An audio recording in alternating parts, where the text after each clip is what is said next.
Alright. Sorry, I'm trying to get everything situated right now. But in the meantime, enjoy my cookie run addiction. Yeah, what's up, though? I have not touched upgrading anything. I'm just playing through with what I have. I'm letting it roll. Also, I don't know why it's so dark during the actual play phase. I might have to restart everything at some point.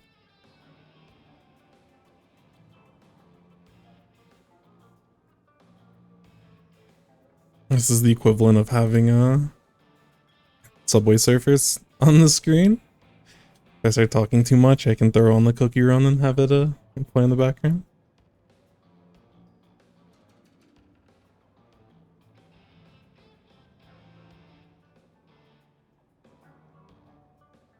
I do need to pull up the Google form, and I need to get the timings of everything. Make sure I do this in the right order.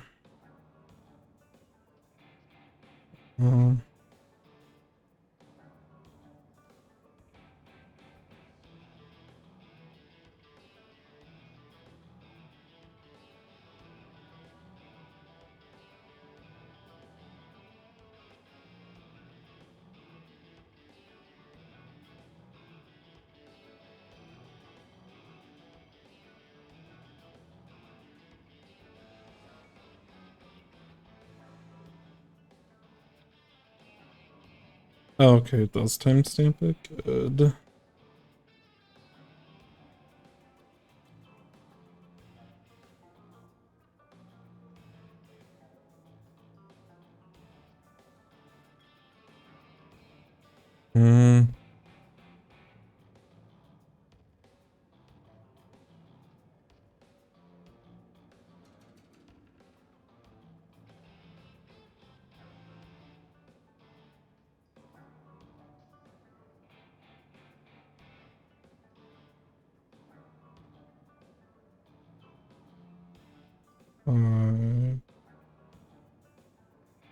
Oven smash coaching.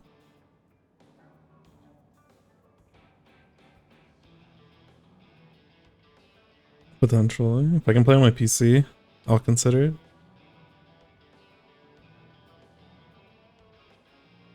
The thing with playing Brawl Stars is that aiming with that game is not proper on emulators.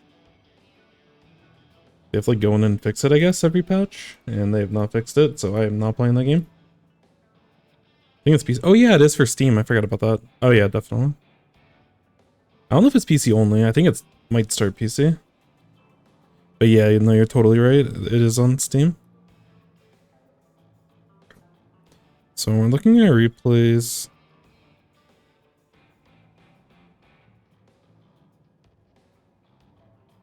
Would be 20.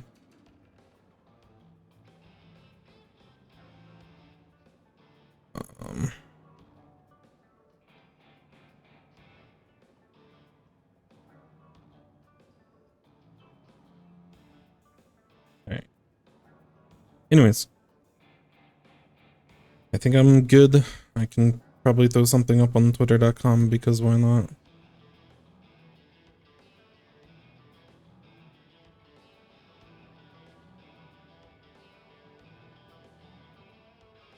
Yeah, I'm actually really scared about like all the new stuff in this game.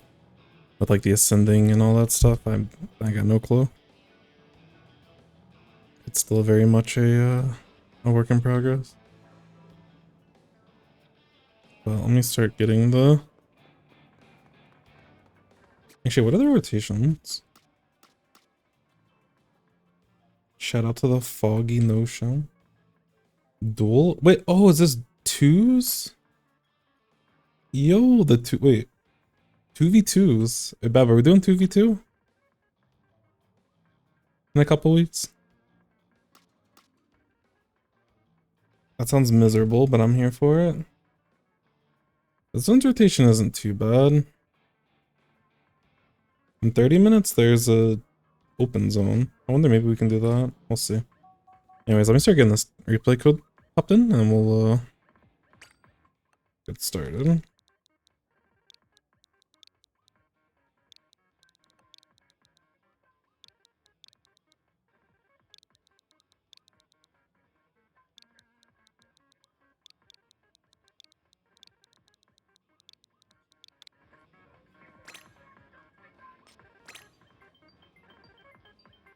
I can do one more stage on the cookie run while I get everything set up. Although I have to switch scenes, which means it is definitely not gonna move over.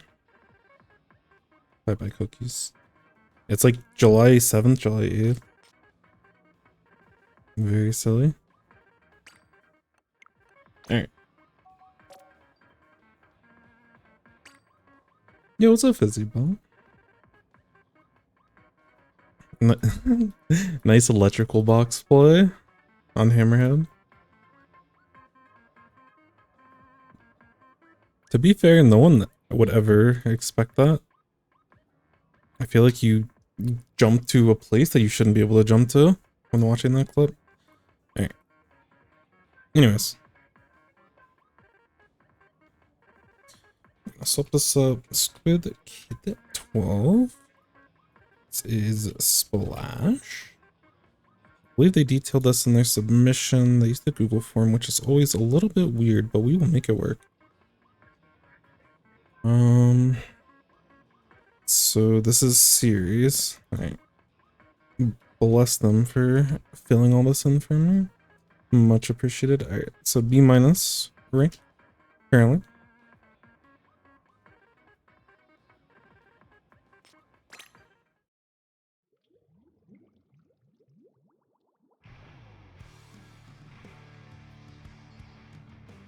Do the flings off when they realize where it was real. Like, I don't even know if muscle memory wise I would even know to look over there. I don't think I've ever in my entire existence actually shot over there. Okay. So I have no way to ping this person because they are not on Discord. However, we will just kind of move along. Hopefully at some point I can link them to it once I see them in chat again. Okay. So Rainmaker on this map is like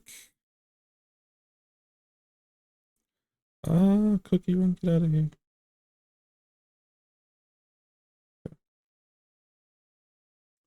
So I feel like I've seen a lot of Rainmaker on this map, and I don't know why. I mean, obviously you play whatever's in the rotation, but yeah, I don't know. This is a weird map. But anyways, oh yeah, also there was a jump that I saw someone posted on twitter.com where you can jump from here and make it up here and stay up on top of the enemy stuff. Which is like, you're super vulnerable when you make this jump, so it's not really that practical. But it definitely has use cases. It's just a lot more niche. But I didn't know you could ever make that jump, which is super, super interesting. Now, at least early on, people wouldn't think to look for it, but that is neither here nor there. I can't tell. Okay, where this? Oh yeah, I think we always are just the leftmost one on the what's it called? On the screen, but Splash on this map. I think Flounder is one of the few maps that it's not. There's a handful of maps, but it's one of the few that actually isn't that great for crab. But one thing I will say is that it gets better. So on zones, I think it's pretty. Crab's almost a liability in certain spots unless the enemy team is not playing around it. Most maps you can't really play around the crab unless you give up significant space, but you can play around crab on zones on Flounder. But Rainmaker TC, there's definitely a lot more use cases because the map itself forces you, and Clan Blitz, because the map forces you to play like past mid. Like in zones, you can kind of just play in mid and you're chilling, but in Rainmaker and everything, you have to like keep pushing past, and then like once you kind of push past and everything, that's where crab actually gets value. So that'll be nice in this game specifically. But yeah, one thing I just like to mention, because crab has very slowly been losing more and more value and feels more and more awkward to use, especially when every team nowadays basically can have a pocket inkjet type player. Like ballpoint's so strong right now that you don't even have to be amazing at it to still get a ton of value. And even if you don't play Splatlings, you can just pick up like Nova. I've seen a lot of teams in tournaments just like pick up Nova and just have it. So again, unfortunately, we're not playing against that. It'll be interesting to see how we do against Trizuka. I feel like people have been a lot higher on Trizuka lately. Just because people think it's like, I don't know. I haven't experimented with it much on our team, but it's not one of the most pressing ideas that we should be practicing, but I could see a lot of value on TC of doing like zap V-shot and having double suction bone on a couple of different map modes, honestly, but I haven't practiced around with enough so, and I haven't seen it played too much outside of a couple of JP tournaments, but I think it's probably pretty solid. Anyways, we definitely have two different like type of team comps going on here. Our comp, double splash, still very solid. Blob is a little bit weird, but I think on this map it can actually get some pretty decent value, like holding certain areas on the map, mainly this ramp over here. Both people trying to push past it and people trying to push up it. So we can get some value there. And then Hydra itself is going to be able to kind of take a more backseat approach. So us as a splash, we're probably going to want to be a lot more, not aggressive necessarily, but we're definitely going to want to be a little bit more proactive with the way that we play the game. Because if someone needs to push up on the team, it's going to have to be us. When we pop Rain, when we pop Booyah Bomb, splashes need to be the ones that are ready to move forward. So depending on how comfortable Squidkid is here with playing splash, because there's a lot of different ways you play splash. I don't really play it all that aggressive because I don't really need to play it all that aggressive. There's still moments where you have to be, it's one of the things whenever you're playing any sort of weapon, especially the really flexible ones, is the fact that in certain spots you might need to be like the anchor, some spots you may need to be the slayer. Part of getting the most value out of flexible weapons is knowing when to flex them, either for your comp or for the specific spot that you're in. But for the most part, we're going to want to be a little bit more aggressive. So if we're going in with Rain or we're going in with Booyah, we probably don't want to necessarily pair it with Crab unless the other splash is like ready to kind of go and stuff.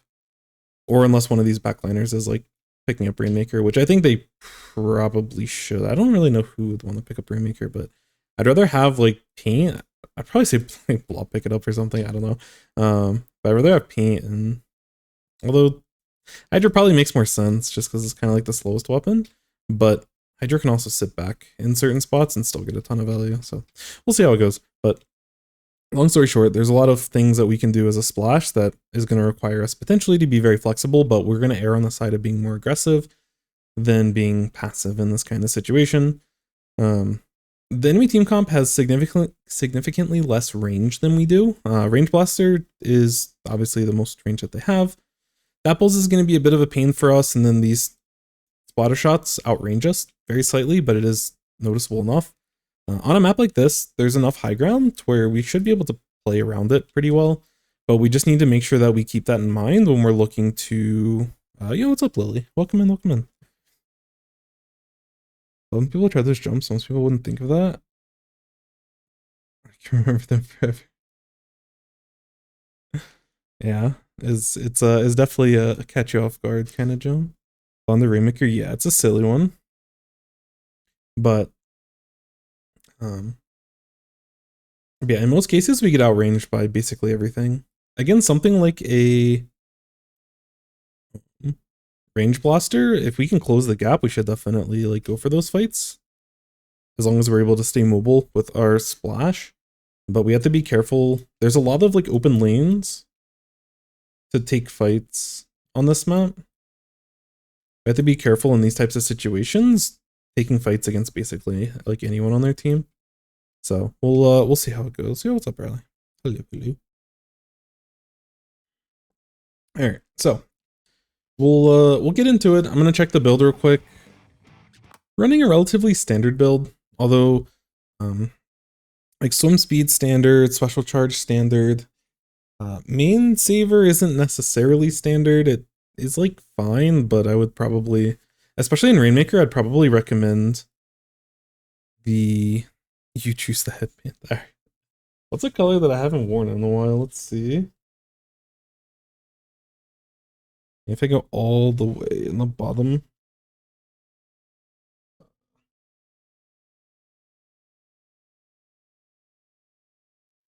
Headband, the farthest in the back was red, so we'll go red. Thank you, and welcome in. Hi. So, in this game, especially in Rainmaker, having stealth jump is gonna be kind of nice, but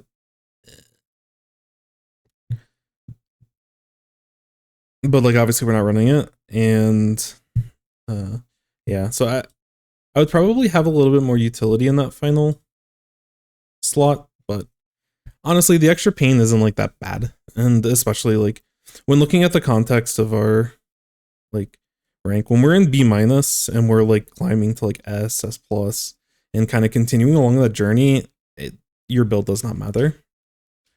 Okay, not that it doesn't matter, but we shouldn't be focusing on it when we're looking to improve, because it's very negligible.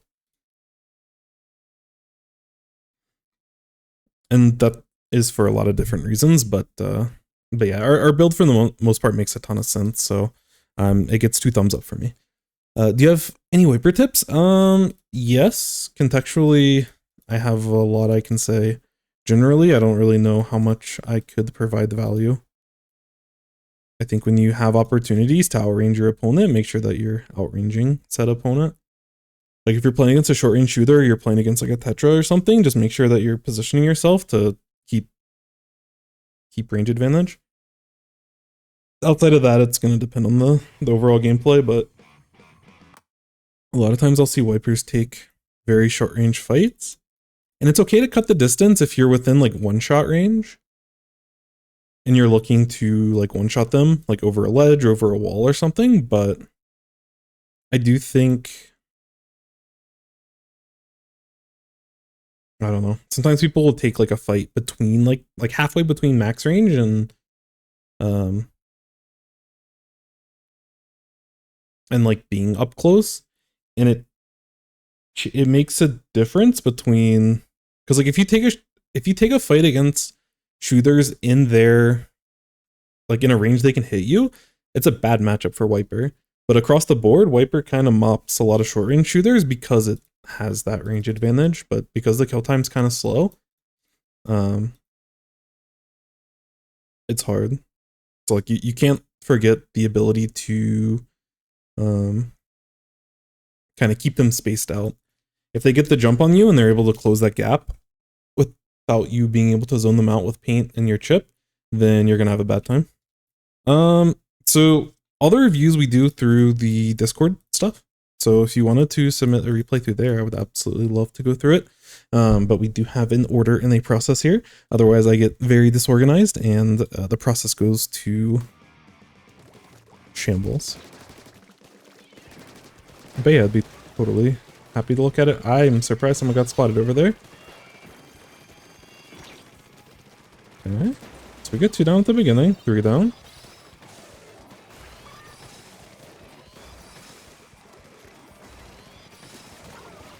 Oops. Oh no. Nice. Alright. Did we get spotted? Oh, we did get spotted. Oops, I forgot how to use replay mode for a quick second there.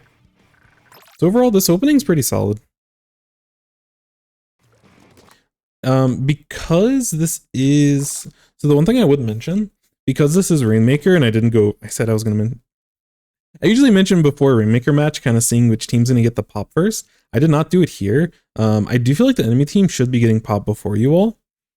When we look at Rainmaker, Dapples, I think, I could be wrong, it might be like a split, it might be Wiper or something, or Splatana, but I'm pretty sure Dapples has the fastest, like I think it can output the most damage of any main weapon.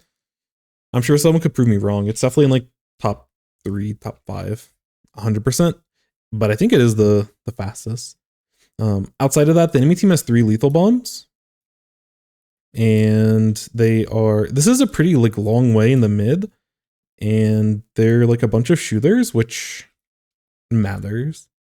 Because something like a Hydra, if it is set up, like 4 other pops in the rest of the game, Hydra actually can get a ton of value, but it's not going to get a ton of value at the very beginning because it's very slow and it's going to have a hard time getting into mid, charging up your shots, and then shooting through them.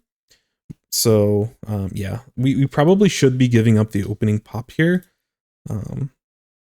Again, not every match is going to play out the way that it theoretically should on paper, but based off of this, you know, Blob and Hydra both do a great job later on in the match for the pop. But in terms of like the initial burst pop, these 3 lethals plus Dapples is much, much stronger. And so we would give them the pop at the beginning and we'd probably play it a little bit slower. But most people aren't, not until at least like X rank and farther, people are going to be like super analytical about going for pop or not. So it is something to be a little bit mindful of, because we could totally be going for something like this and potentially get punished for it. But if we look at the enemy team, yo, Luna, welcome in. Thank you so much for the bits. I really appreciate that. I hope you're doing well, my friend. Hope the streaming and everything has been good for you. But yeah, I'm actually just interested real quick.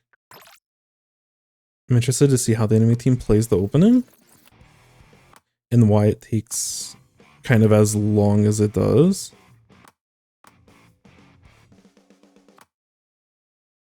Yeah, they just take very weird routes. Dapples is trying to climb the side, and like this loss of speed with them pushing in this way is what causes them to end up getting popped. So interesting perspective. But if they all just like ran up here together, painted for each other, then we'd be super chillin'. But in terms of weapons that are able to actually do a lot of damage, like they didn't lead with their bombs. If you have a lethal bomb in the Rainmaker, you want to lead kind of moving forward because your bomb has more range than your main weapon will have. So when it comes to getting that initial burst damage, 3 lethals, like 3 lethal bombs can, I don't know if damage actually pops it on its own. It might depend if they have object shredder or not, but those bombs and like a tiny bit of shooting from their weapon will definitely 100% pop it. But yeah, we get there faster and Blob is able to actually set up and get some shots, so we are able to get it first. And because the Dapples was a little bit slower, that causes them to get spotted at the beginning. Observing as I have a late night snack. Nice, nice.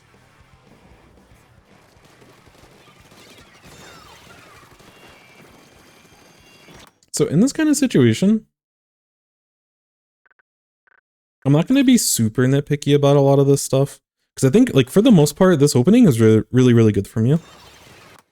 But in these scenarios, one thing I do want to mention for Rainmaker, when we have a 4v2, ideally, we can have people pushing past the Rainmaker and let other people get the pop.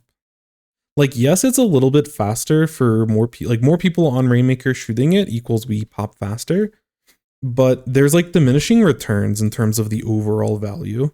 Like if you just have a charger up and it's just charger trying to pop Rainmaker, it's going to take them forever and it's not very efficient. So yes, in those cases, we wouldn't want them to do that. But for our team, like our Hydra's in mid, they're not going to get pressured. Like between Hydra and Blob, they can both get pop very, very, very fast.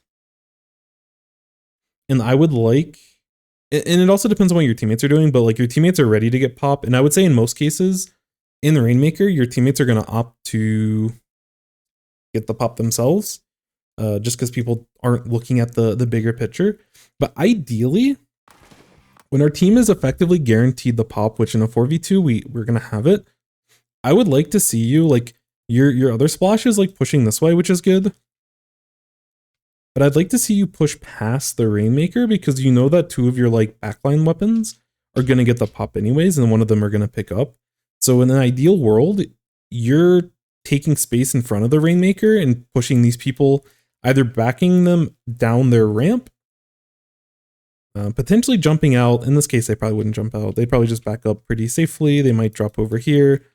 If there's anyone sitting in these types of locations, we can check for those, but we can, the time between when the Rainmaker goes down and when it comes back up, there's like 2 or 3 seconds, and those 2 or 3 seconds are super, super precious. Post a replay? Thank you, thank you. But fortunately, your other splash was able to get this kind of off angle over here and was able to push, get a pick and everything.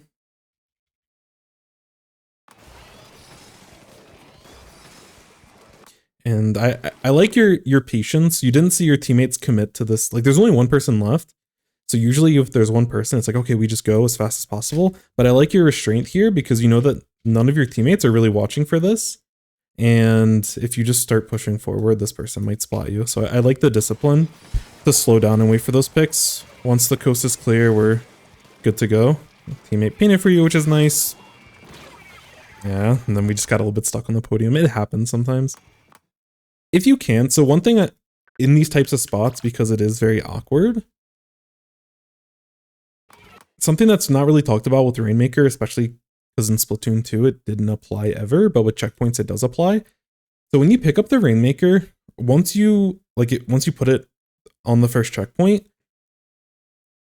although it happens once you pick up the Rainmaker, but your ink tank goes back to full the second you pick up Rainmaker. So then once you like put it down for the checkpoint, you have full usage of your ink tank, depending on like, regardless of how much ink you had beforehand. In most cases, it really doesn't matter. But in this type of situation, when you get stuck like this, you can actually look to just like throw a burst bomb at your feet, and then you have guaranteed paint to be able to maneuver. You'd have to pre-plan a little bit. You can hear this bomb, so like there is a little bit of time to react. It's a tough spot, so I don't blame you for not being able to get out of this, but an idea that you can think about whenever you're, and it doesn't have to be just Rainmaker podium, in spots where you're just kind of stuck like this, the get out of jail free or the panic button that you can do is throw a burst bomb at your feet and then immediately look to move into a safer direction, which ironically the safer direction is anywhere except for backwards. So you can go this way or this way. You don't want to go this way. You could even go this way potentially, but it's a little bit scary because 2 of your teammates went down. But yeah, it's something that will help you a lot as a splash player, or just any person that has a burst bomb in their kit, is like throwing a burst bomb at your feet if you need like that paint.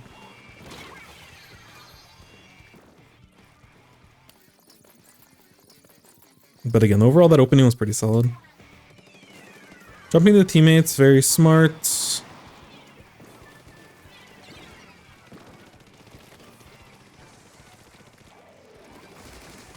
Nice.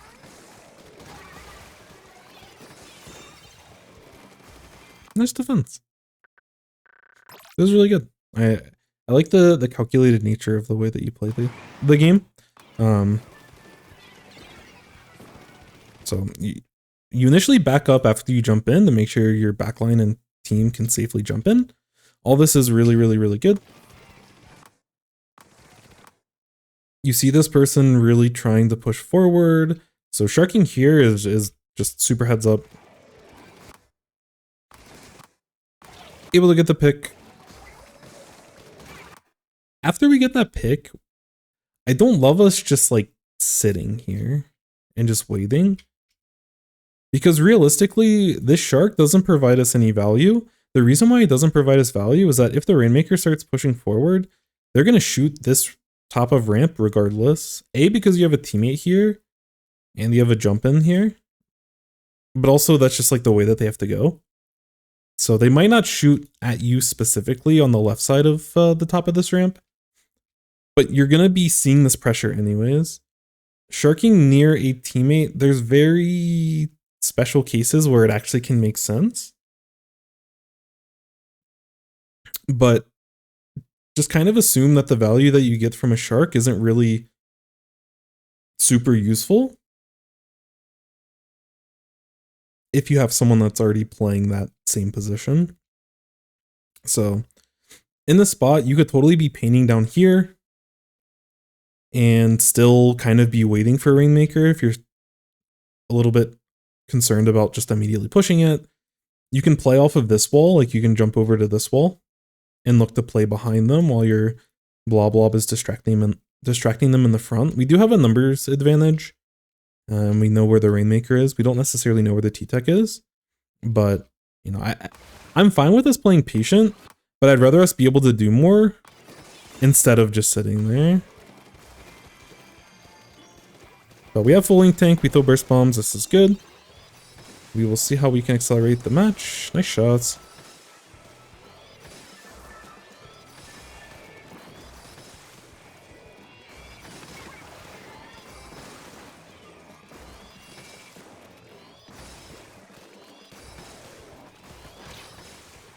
Okay. Gotcha, yeah. So this is one of the tough decisions, and to be fair, there isn't always an easy way to break this down. But when you're running the Rainmaker, and especially when you have an advantage, there's always this question of like, when do I start committing for points? When do I start pushing forward and just like taking points? And in a spot where you have a lot of, like when you have a big numbers advantage, it's good to play very slow like you're doing. Because if your teammates can get picks, you can just, you know, potentially get a KO and you can just keep pushing forward for free.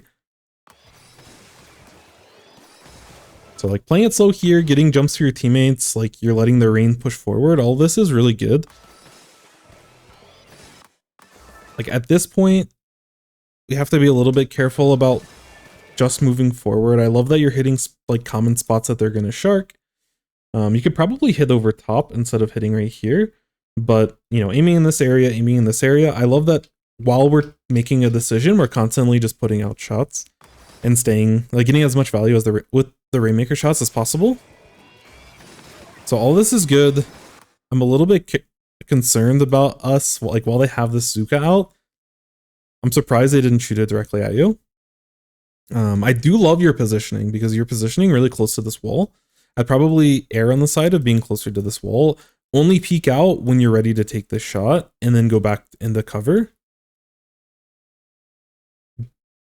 That's important because, yeah, anything that they kind of throw at you, you might potentially be in danger of. But you can keep yourself safe from the Trizuka even if they shoot at you. And so at this point,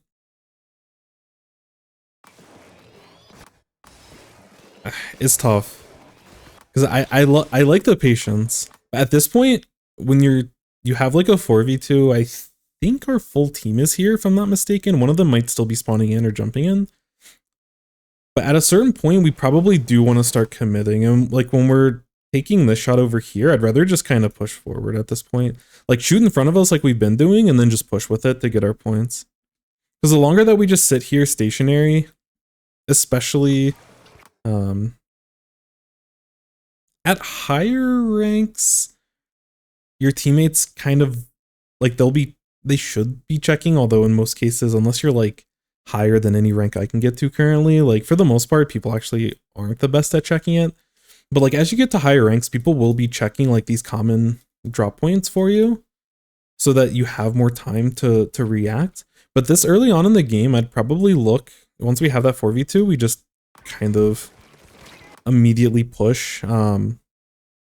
So there's a little bit of room slightly before when you go, like instead of taking that shot to the left, you have extra time, and then that one person that, I think it was the Dapples, I don't know, one of them spawned in where it was a 4v2, and like you're dealing with their pressure because of that extra shot that you took.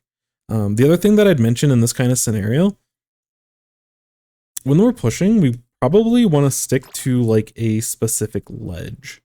So there's a couple of,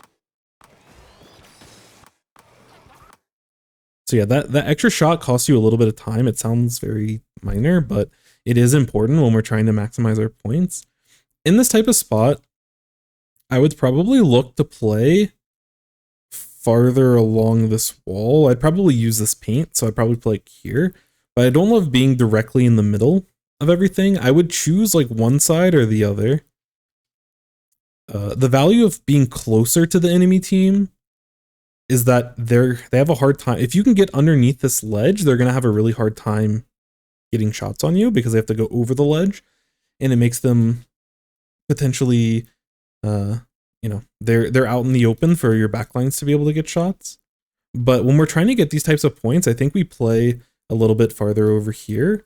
When you're kind of running toward the enemy team fire in this spot, sometimes, I don't know if it's actually best practice or not, but in a lot of cases, I like to, like, because as we start dropping, there's a lot of paint on our team that's very quickly gonna change. So once these people start shooting at you and this floor is very quickly gonna not be your team's color, as kind of that final burst to try to get a few extra points, I would try to get like a squid roll off. And you can squid roll like either to the right side, potentially left side. I'd probably go right side just because you're a little bit, I just like keeping distance from these people because we're not going to be able to make it to this ledge in time. But if we do this squid roll, we can potentially, you know, any distance that we get ahead allows us to move forward without any paint. So again, overall, this entire push is good, but instead of this moment here where we're like kind of stopped right at the bottom of this ramp, if we get that squid roll, we probably get up to here, which doesn't really matter, potentially. You never know. But that's just kind of the good habits that you'd like to do when you're moving Rainmaker. But overall, like your decision making here was just like very solid. Waiting for your teammates to push, get the special out, find the pick, and then push to go. Over time, you'll get a little bit faster, a little bit more comfortable with your movement, but overall, opening, initial push, all this really, really well done.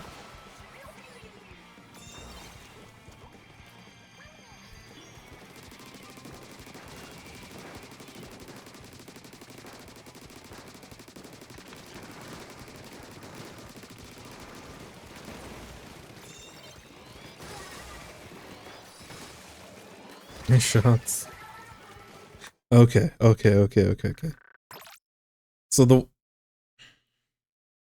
when we're looking to keep kind of pushing in and everything, we have to think about the situation that we're in specifically. And all of this is going to be very dependent on a lot of different variables. And so there isn't like a, you should always do it this way or this way. But I think in this case, I want us to think about the value that we get sitting here and trying to focus this pop versus the value of doing other things. I'm going to catch up with chat in a second, but I just want to think about that. If we give the enemy pop in the situation and we just let them have the Rainmaker pop, they get paint, and like the paint is, you know, a decent amount. Some of it gets blocked by the Rainmaker thing here, but like there is a bit of paint that they get. Let's say they get all this paint down here. So they get this paint, but the other things that we like, I'm going to go through some of the other things we want to think about, but I want to catch up with chat real quick because I've seen there's some messages and I don't want to miss out on anything. But yeah, we're going to kind of think about when it's good for us to push Rainmaker here and when it's good to go for a pop versus when it's okay to like give it up. Missed burst, booyah, arrow spray. Honestly, that kit was kind of fire. Was that the silver, or was that gold arrow spray in Splatoon 2? Arrow spray. Splatoon 2. I think it was the gold. I think gold always had the booyah bomb. No. Wait, it was silver, I guess. Maybe not. Silver arrow spray? Because yeah, the gold one in Splatoon 2 was a sprinkler baller. I guess it had to have been silver then. Where's the arrow spray? Oh, the bronze. I forgot that the bronze one existed. I forgot there's extra kits outside of the 2 that already exist. Thank you for the correction. Yeah, I remember, I think there was an LTC that Dio was playing the bronze. Or at least the Booyah one, so yeah, the bronze. But, yeah. Or Aerospray. They have interesting pieces to kits, but they don't really have a great kit on a weird weapon. But maybe that's a deliberate decision because of how strong. I used to think that weapon was the strongest weapon. Back when I was very new to Splatoon, like Inzap and Aerospray were like the 2 best weapons. S2 meta was something, or real. Do you have a backlog of reviews? I do. It's not too much. If you go into the, so like in the replay channel, you can see like all the different replays. I tag them for myself. I think anyone can tag them, but like don't change tags. Try to leave them be. But yeah, right now there are 1, 2, 3,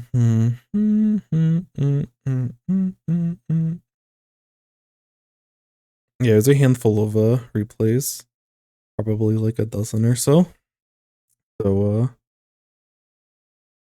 we'll kind of keep moving through them, but yeah, it's the order that they get submitted is the order that they get done. Usually we can do between 3 to 5 in a stream. It really just depends on how much time we have, but yeah, we just kind of go down the line. Makes it easy.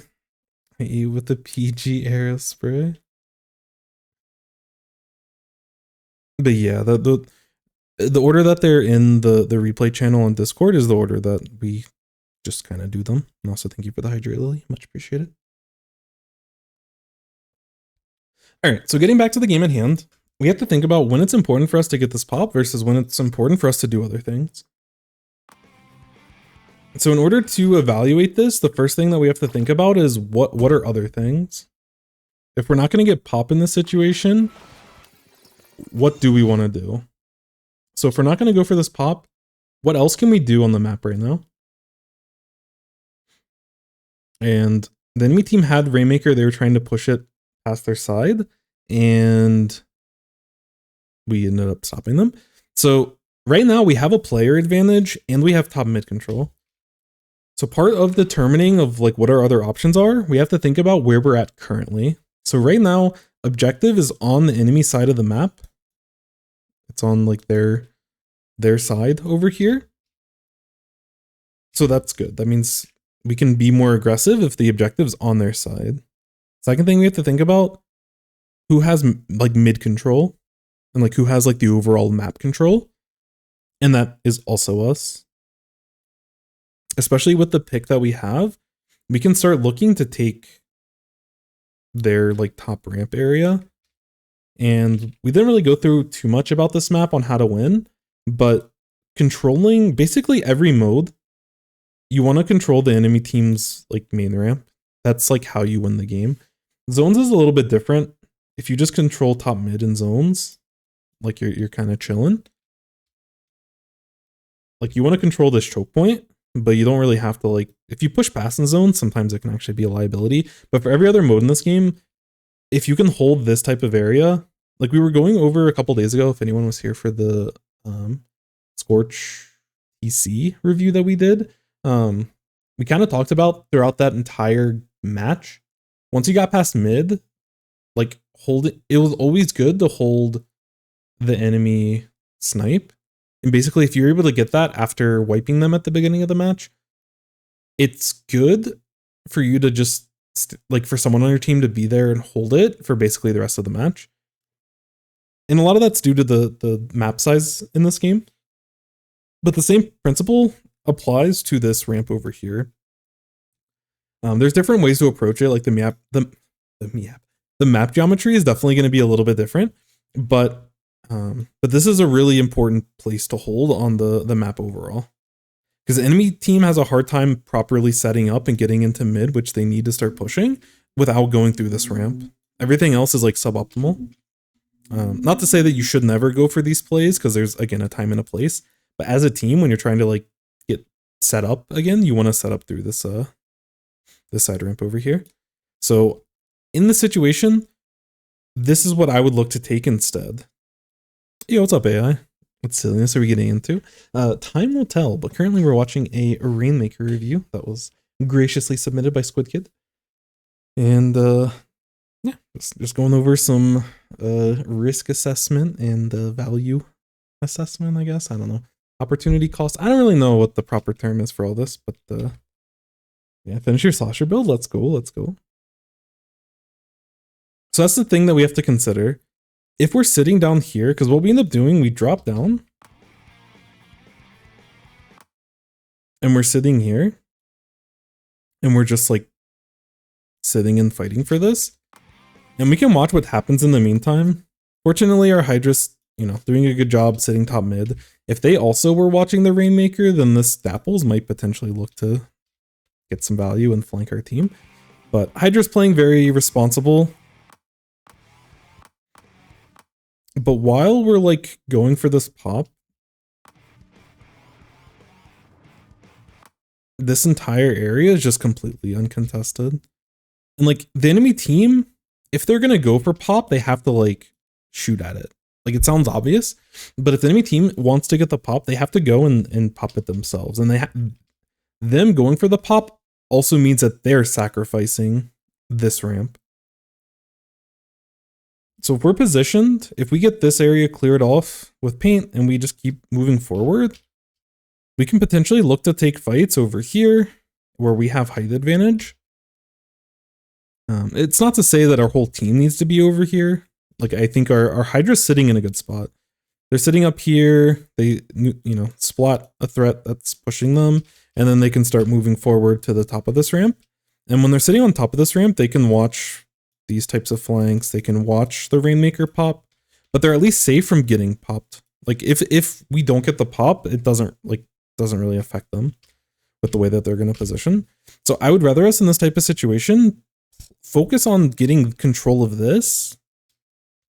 There probably will be an opportunity for us to be able to flank them, but even if we can't, okay, enemy team gets popped. Now they have to look to take the fight. And there's a good chance in this spot, like we're able to shoot it for long enough. Oops, sorry, us over here. We can shoot at it, like we shot it for long enough for the rest of our backline to be able to start doing damage to it. But again, if we watch what our splash is doing here, which I think the way that they approach it, the idea is good. They're playing, like their goal is to play off of the Rainmaker and try to get value. But the problem with their approach is that they just like dropped and just ran forward. If they went for the same play but use this ramp instead, they almost certainly get, like they guarantee get one and then probably get two. So I would like us to focus on the bigger picture, which is holding like this ramp, holding mid too, but we can also hold the ramp as, you know, as well. So again, going for the pop isn't too bad, but we get the pop, we pick it up, and it's like, what do we really accomplish, you know? Like getting the pop isn't bad, but after the pop, like we don't need to pick it up because we already have a good lead. And us dropping and going for this pop after is sacrificing all the map and paint control that we've developed throughout the entire opening. Our opening was so great. So yeah. Nice little HUD. Yeah, I need to make it fancier and nicer and prettier with graphics. At some point I can maybe commission someone. I don't know who in the Splatoon community does like overlay stuff. I don't know if that's actually a thing that people do. A lot of people, like, there's a lot of really good artists in the community that do like character drawings and stuff, but yeah, my it's better than nothing, but yeah, I could definitely go for a revamp, but thank you, appreciate that. And so we can see, like, you get a nice shot and are able to splat too. We'll see how this plays out after, but the enemy team should be able to start taking mid in a spot where your team had full mid control. Alright, so you're able to jump in before the enemy team takes control. So some of this goes back to the way that they're playing it versus how they should be playing it, where instead of taking the Rainmaker and having multiple people over here like they're doing, they probably should be fighting for mid instead. But yeah, it's good that you're able to get the jump and get back in control. But overall, we should be focusing on holding mid for as long as possible. I did my overlay. It's super simple. I'll have to take a look. Submit another comp replay. Yeah, I saw that was from, I think it was Squid Junction, or maybe it was another tournament. But thank you, thank you.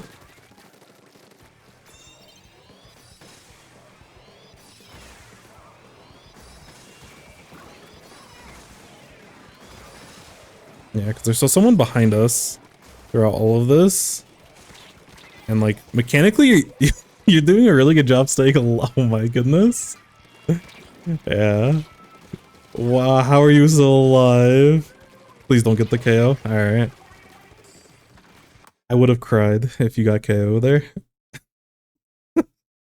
But okay, mechanically this is a really awesome play, but like this decision making wise has been pretty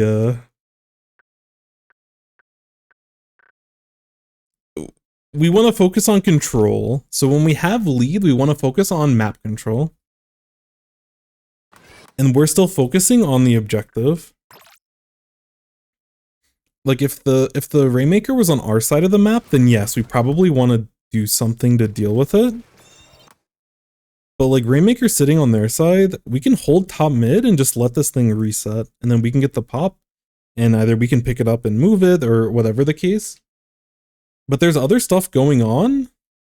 Like the problem with going for objective always is that when other things are happening on the map, if we're so focused and tunnel visioned onto getting the objective, we don't know what's happening everywhere else on the map. And like your team gets an initial pick here, and then like your teammates go down instead. You almost get a pick with one of your shots. But like I think a blaster's behind you, and we're not even like responding to the fact that our teammate went down. At this point, we're still not responding to the fact that 2 of our teammates have gone down. At this point, maybe you see it and we're like, okay, it's a 4v2 or 2v4. I mean, I have to do something with this. And hopefully we can get it as far away from the enemy team being able to push with it as possible. So dropping off to the left here is the right play. But we get ourselves into a very sticky situation that 99.99% of the cases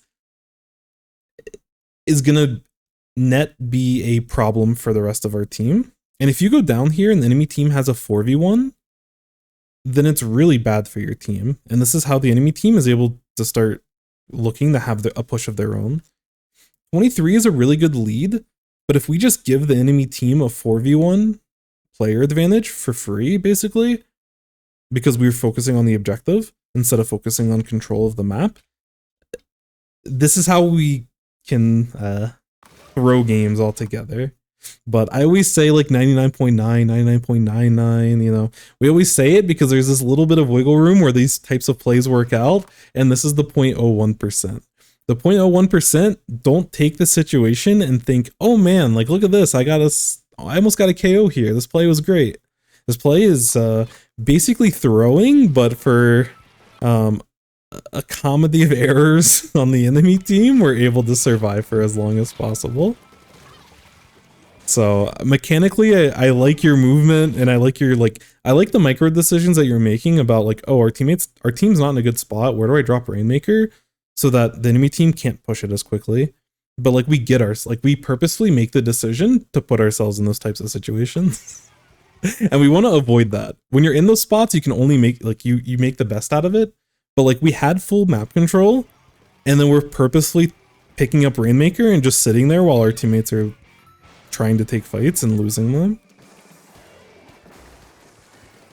Yeah. All these jumps are really good. They'd be extra safe with stealth jump, but as a team, we've been able to hold control very well throughout this match.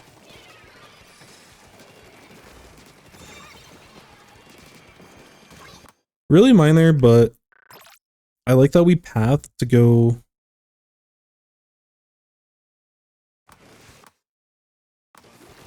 So our positioning, we probably could be tucked along this wall a little bit better and use it as better coverage.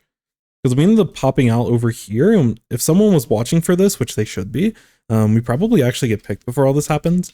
But one decision I do like when you look to start pushing forward here, instead of pushing them this way, you went around this way, and I like us going around this way for a few reasons. But the biggest reason is that if our teammates are going to help, they're going to be, like, if you push to the left over here, you're pushing in the same kind of line of fire as the rest of your teammates are going to have. But you being the farthest forward, you have the opportunity to reposition to avoid that. And going all the way over here to the right side allows us to avoid that. So we can play over here, and our teammates can play over here. So again, super small decision, but I like the thought process here. Fortunately, able to get a couple of picks. We knew that one person was sharking. Nice, nice.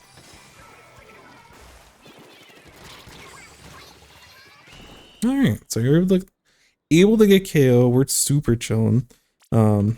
Yeah, overall, I think we play this pretty well. It's just a couple of like the macro level, the higher level, bigger picture decisions that we need to be a little bit more thoughtful of. Otherwise, I like a lot of the decisions that we're making. How was your day, Mr. Norwegian Archaeologist? I added an NA command, which is just like a meme video of for anyone that doesn't play a lot of esports outside of Splatoon. If you're not familiar with the NA moniker, I am from North America, of course, but this is part of the tongue-in-cheek nature of why I put NA in my name. Also because, you know, having just Reborn on any platform is going to be hard to do, so you have to throw on a little something. But yeah, for anyone that's ever interested, it's a funny little video that provides a little bit of explanation. But outside of that,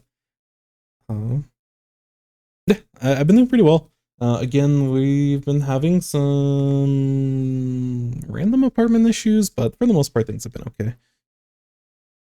Things probably should have been resolved at this point, but we're still working through some things. Sorry, I just want to make sure.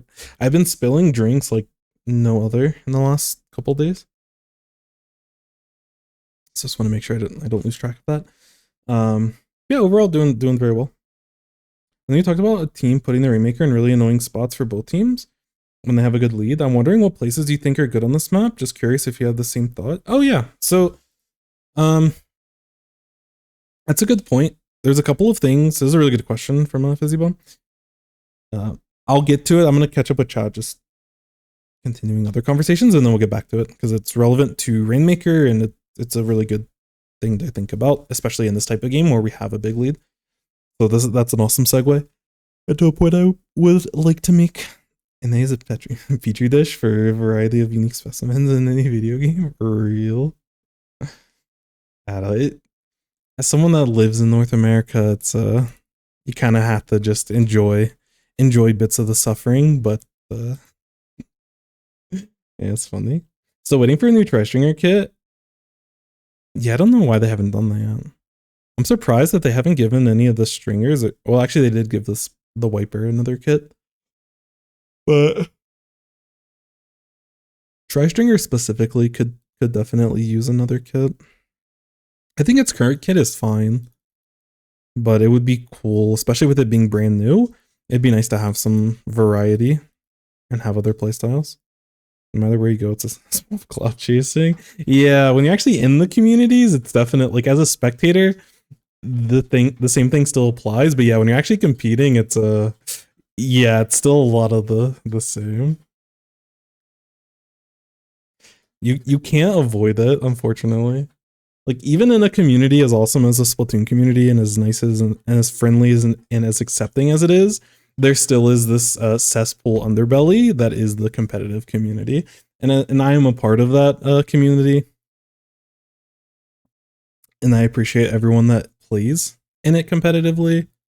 But there is a very valid reputation that people don't like the competitive players, and like it's one of the most valid statements you could imagine.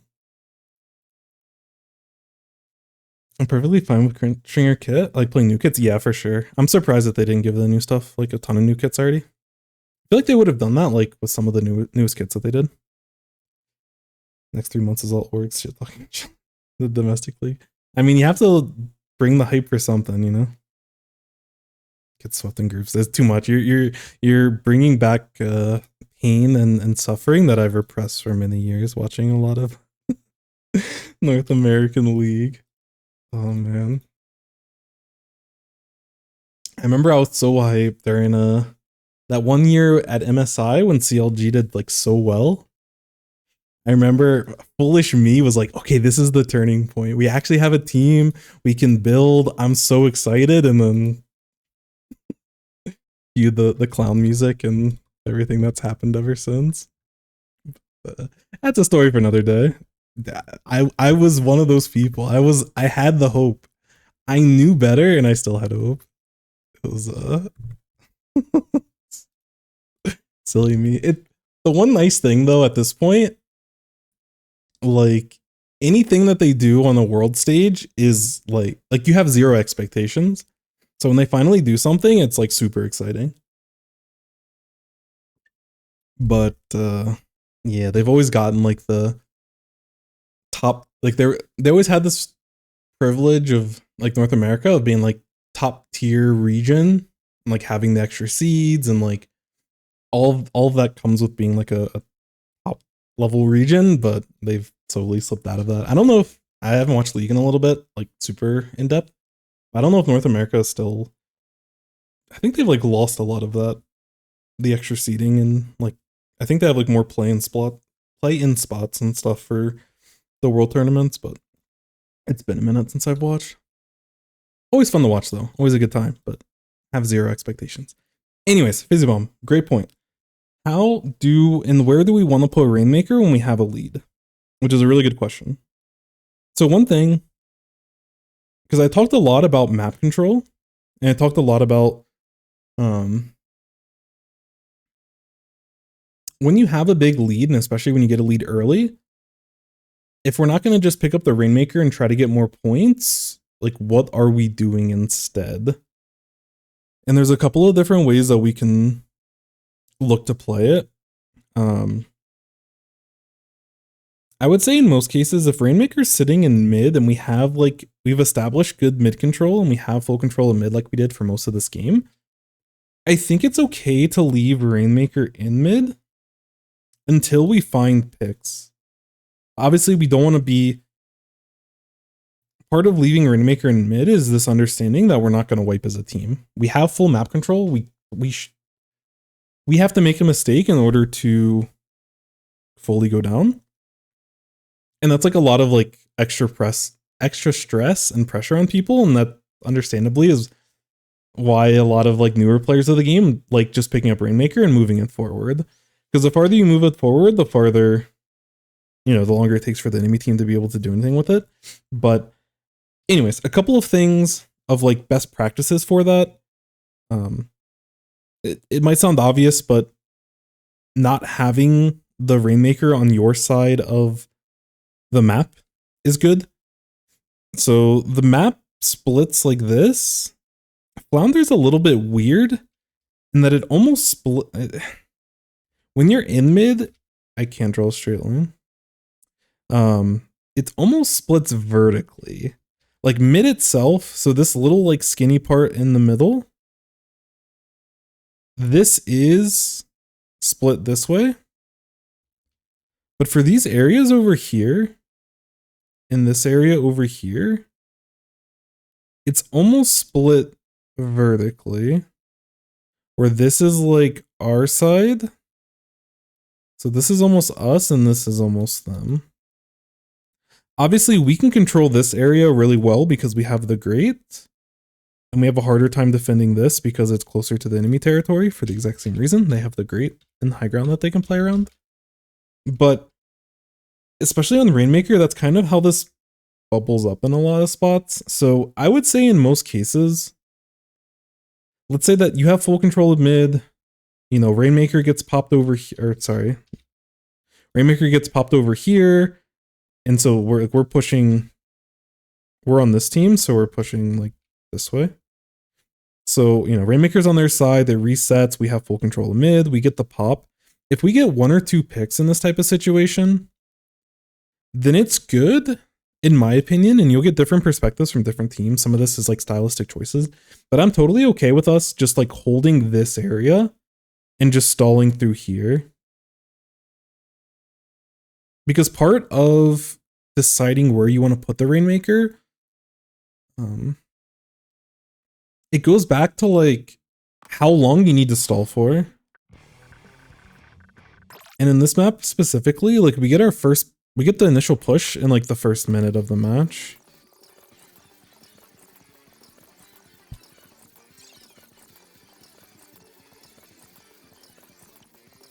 Okay, maybe it's like the first minute and a half. But at a certain point, like we get our push very early in the game. Yeah, probably about 3:30.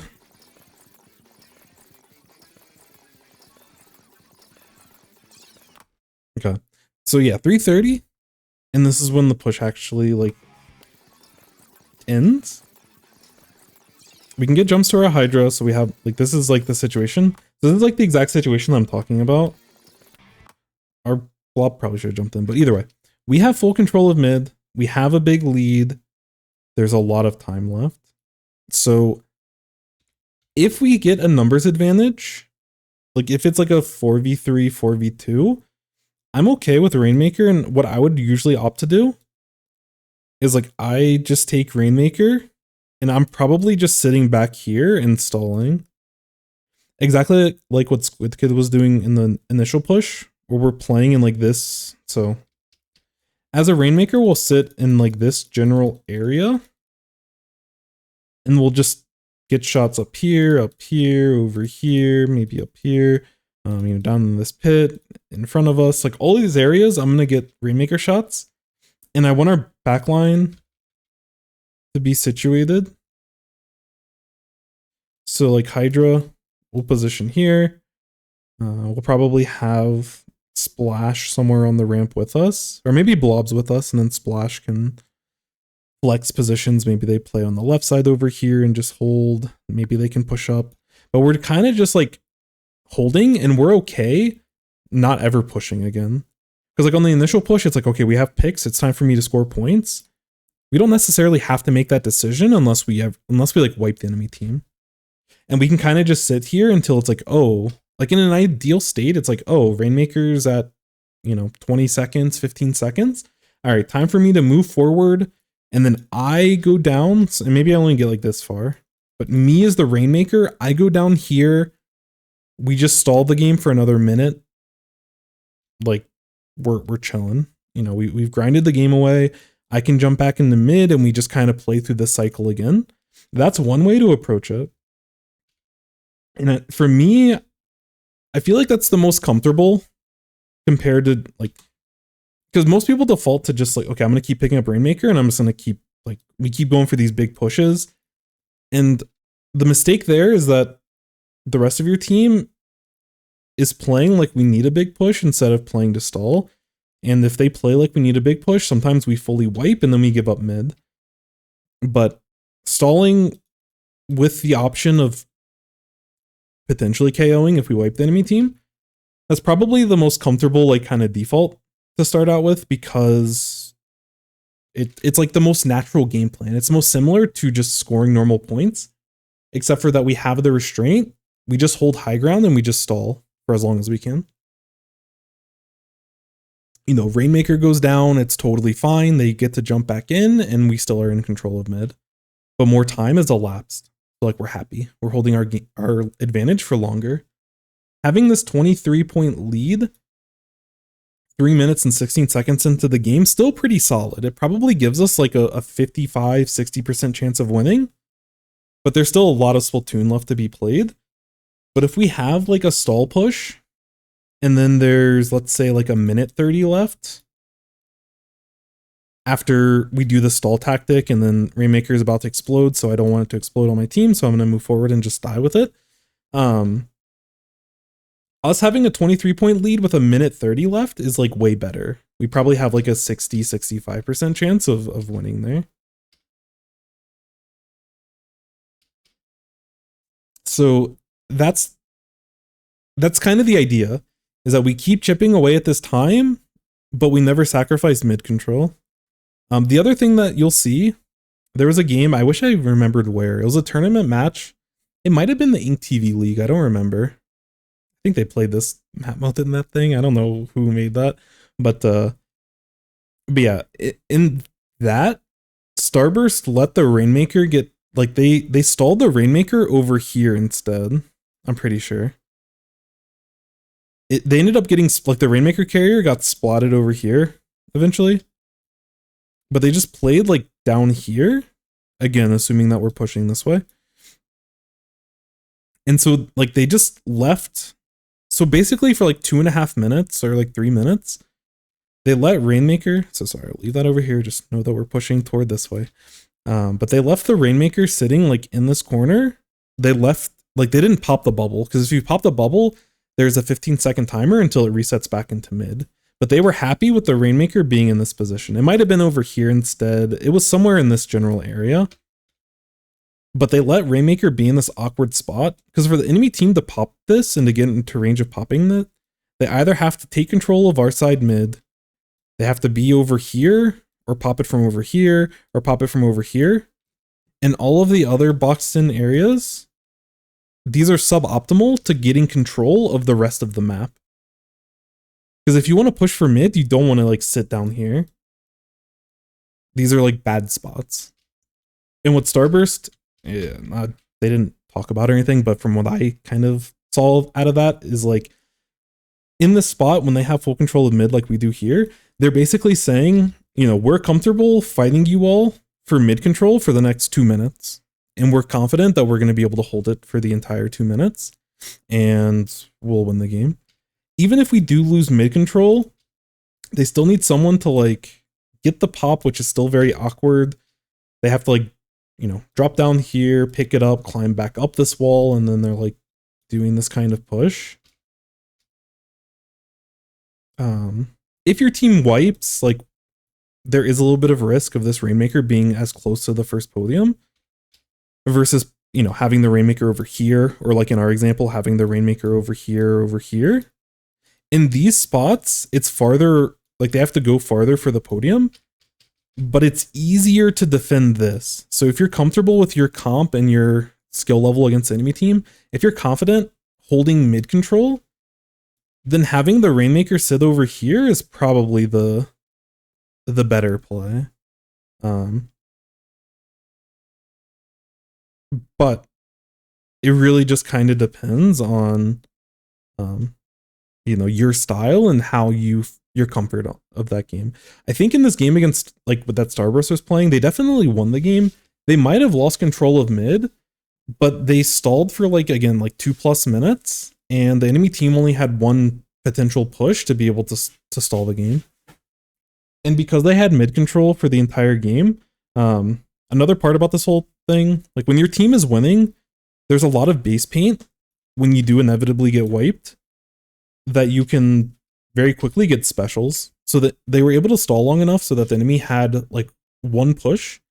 And during that one push, like, basically their entire team had specials very quickly at a spawn. So they were able to set up, and I don't remember if they gave up first checkpoint. I don't remember the full game. I wish I had that marked, but yeah, neither here nor there. But they ended up winning the match by playing with this type of style. So again, it really just depends on, like, your comfort as a team and how to play about it. But all of these have, like, general kind of pros and cons to the way that you play them. But when you are, so the one thing that I would say as, like, a general good practice, when you are trying to get, like,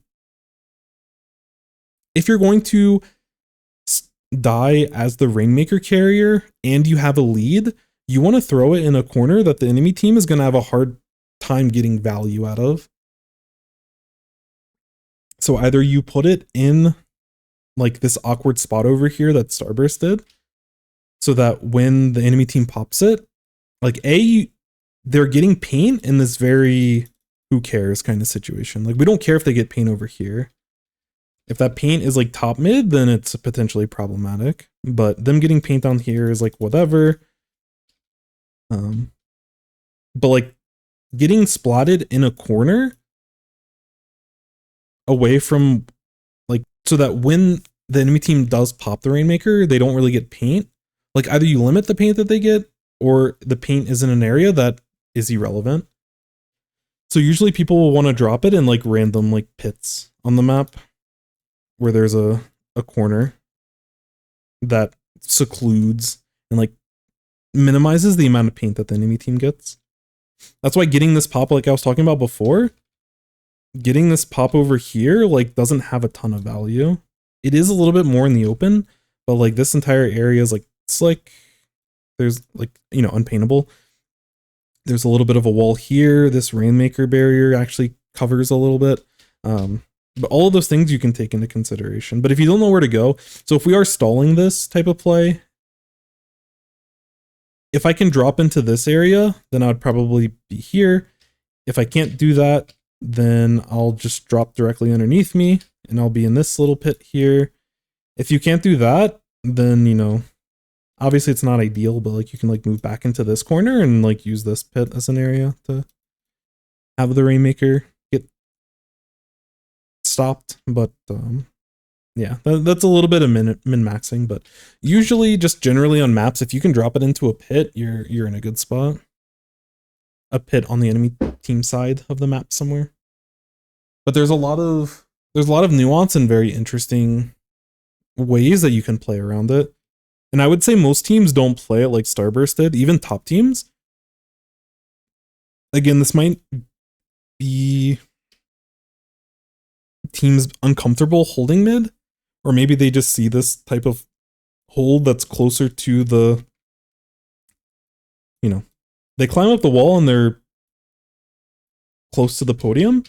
Maybe teams see this as suboptimal, or maybe they're concerned about the way that they play it. That's where you'd have to ask other teams. But it's most natural to just keep pushing it. And just as a team, you make this pact that, hey, we're not all going to wipe.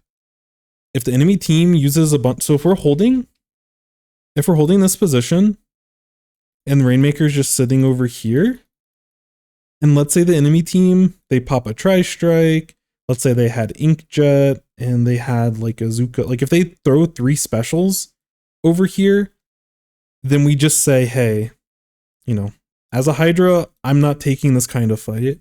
If they use their specials all the way back here, we give up this dotted area. We just give this up and we just chill in mid.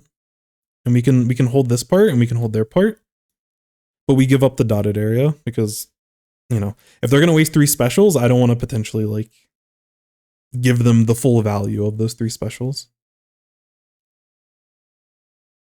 Because if you play that wrong and you allow the enemy team to wipe, like if you wipe with an advantage, like we almost saw in a couple spots here, that is what could be the turning point for the enemy team to get a 23 push of their own. Because once they're in this kind of position, they get first checkpoint, they have specials ready to push after that. This 23-point lead is like not very good. But in the general scheme of things, where our team has things under control, we're like super chilling. So a little bit of a tangent, but it's really important for Rainmaker because a lot of teams mess that up. I am one of those teams. And again, it's been something that our team's been working on quite a bit recently. But yeah, so in this match, I think again overall he played this very well. I do think that we're less.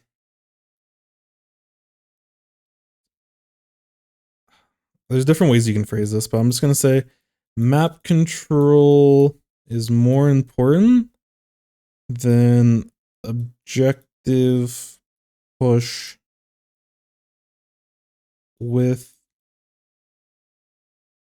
a good lead. I think I've said something similar to a Rainmaker game in the past, but it is an important point to bring up where I want to, when we get a push to 23 like we did here, it's important for us to focus on holding this area versus moving the Rainmaker a little bit farther forward. And if we're going to do little things, like if the actions that we do to move this thing a little bit forward, if this compromises us having map control, then that's a problem. And like when this thing gets popped, so, you know, we end up going in and popping it. So the one thing I would say in this spot, I don't like, I still don't love, like, I don't like that we committed to this and like we all dropped. But let's say that we were still holding good positions. Let's say we get the pop while our Hydra's up here, our blob maybe's up there with them. And then we have like a splash playing more, you know, to hold the ramp and can push back if they need to. If we were playing like this instead of us crowding around the objective, I'm a little bit more okay with it. Because we can stall this for 15 more seconds. And let's say we were able to keep stalling and then, you know, in about 12 seconds, 13 seconds, when this thing's about to reset, at that point, 12, 13 seconds into the future, where we still are established with good control and one of our splashes didn't get splatted over here, then at that point, if one of our splashes wants to pick up the Rainmaker and move it just a little bit and still keep it in this awkward spot for the enemy team, I'm totally fine with that. But it's the fact that we focus this pop instead of getting control. Fortunately, our Hydra was able to 1v1 the Dapples, which they should be able to do, but, you know, it could potentially go wrong. But it's the fact after the pop that we all drop, we immediately go for the pickup, and we're immediately, like, we end up backing up because our teammate goes down, but, like, we risk our life to try to pick up the Rainmaker when there's, like, zero value for it. We have time, we need to stall. We're in stall mode. With the flex, like we can flex and change our game plan if we wipe the enemy team. But until we actually wipe the enemy team and we have that control, we don't want to be looking to like potentially push the Rainmaker any farther. So honestly, that's kind of the biggest thing. A lot of like the small mechanical stuff, like I think your mechanics are pretty solid. Certainly better than what I would consider like a B- rank player is. So in that respect, like you're good. You'll continue to improve. You know, you'll continue to get better. As you rank up, as you play against better people, they'll push you to have better mechanics in order to compete. I think you can kind of just gradually improve those over time. That's totally fine. But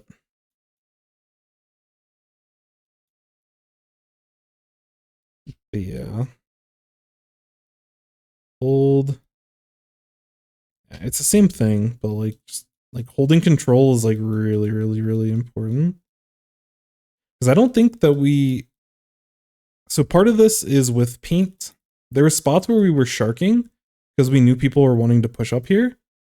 But like we were sharking over here while our blob was like clearly shooting shots like next to us. So our shark isn't going to get as much value. Very rarely are we able to convert a type of play like that. There are use cases where you can bait this person, but in most cases, we get more value doing other things. But some of it is going to be, some of it's going to be paint, the magic word. Some of it through our special. I don't think we use crab a single time this game. And when we get a lead this early into the game, it's a little bit concerning that we weren't able. We might have gotten a single crab. I don't think we crabbed once this game. And it concerns me that this game goes for as long as it does, which we do get an earlier KO. But once we have this kind of lead, instead of dropping and picking up Rainmaker, we hold control of this ramp and we build our crab. And at that point, we can crab up here, we can crab up here. You know, if we push them back, we can potentially crab on this little block up here. And then we can look to potentially push with that. But we played very scrappy this game, and the fact that I don't think we specialed once this game kind of alludes to that fact. I think we did a pretty good job with our burst bombs. We could have used it potentially to save us after we got the first checkpoint, but as a tough spot, don't blame you. But otherwise, I think you played this game very well. But we need to start thinking about the game in a more bigger picture way. Rainmaker is a mode where things can spiral out of control very fast, and the better and more comfortable we are with, no specials. Like I think for as long as the game went, this paint number may be slightly higher, but for the most part it's fine. But this number is very concerning. This other stuff's totally fine, but this needs to be a little bit higher, especially when we get a lead in the first minute 30. But yeah, in order to be more consistent with our matches, we need to be thinking about that bigger picture. Which part of it we're doing a very good job of already. There's a lot of times where you're jumping to your teammates. If you're the last one up, you're giving teammates to your jump, or giving jumps to your teammates. I can't talk.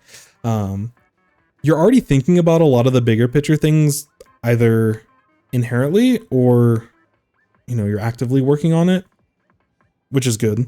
But when it comes to like controlling the map and positioning ourselves and thinking about the bigger picture when we do go for a Rainmaker pop, when we do decide on if we should pick up the Rainmaker or not, and along those lines, that's something that we'll want to continue to work on and continue to improve on.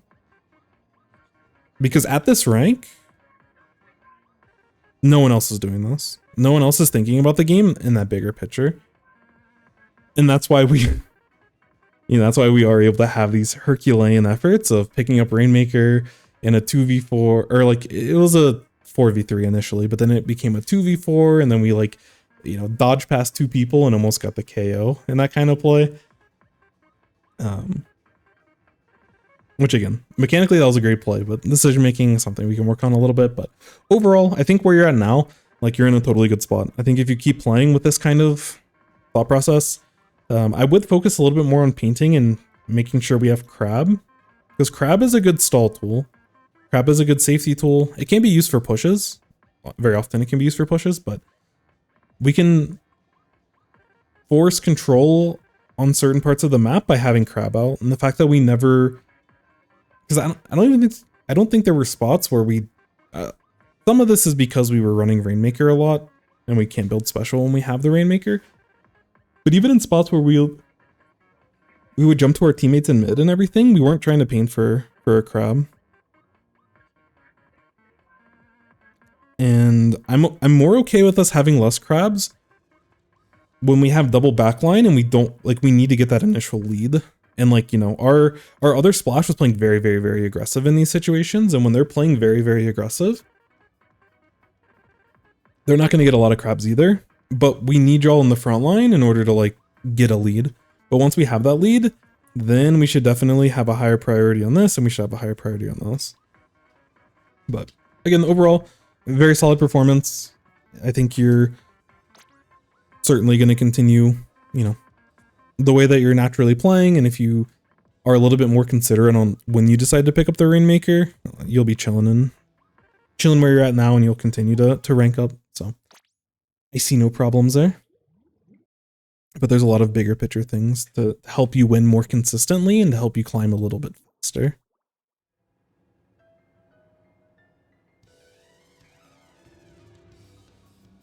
Anyways, what did I miss in chat?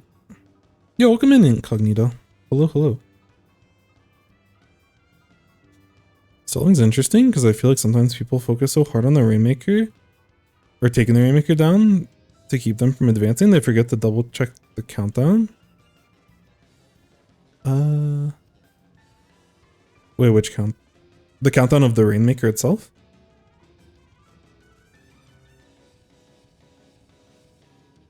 But yeah, is a common theme where the objective can tunnel, like the tunnel vision that people have for objective is pretty extreme in a lot of cases. And it's good, like there's a good lesson there where like we do want to make sure that we keep the objective in mind with how we play, because if we give up the objective, bad things can happen. But oh, gotcha, with the overall like the game clock and stuff. Yeah, no, 1000%. 1000%. And that's the thing when you have lead and you have control of the map, like when you overall have a lead, like you have more control over that than you may initially think. Like a lot of people think that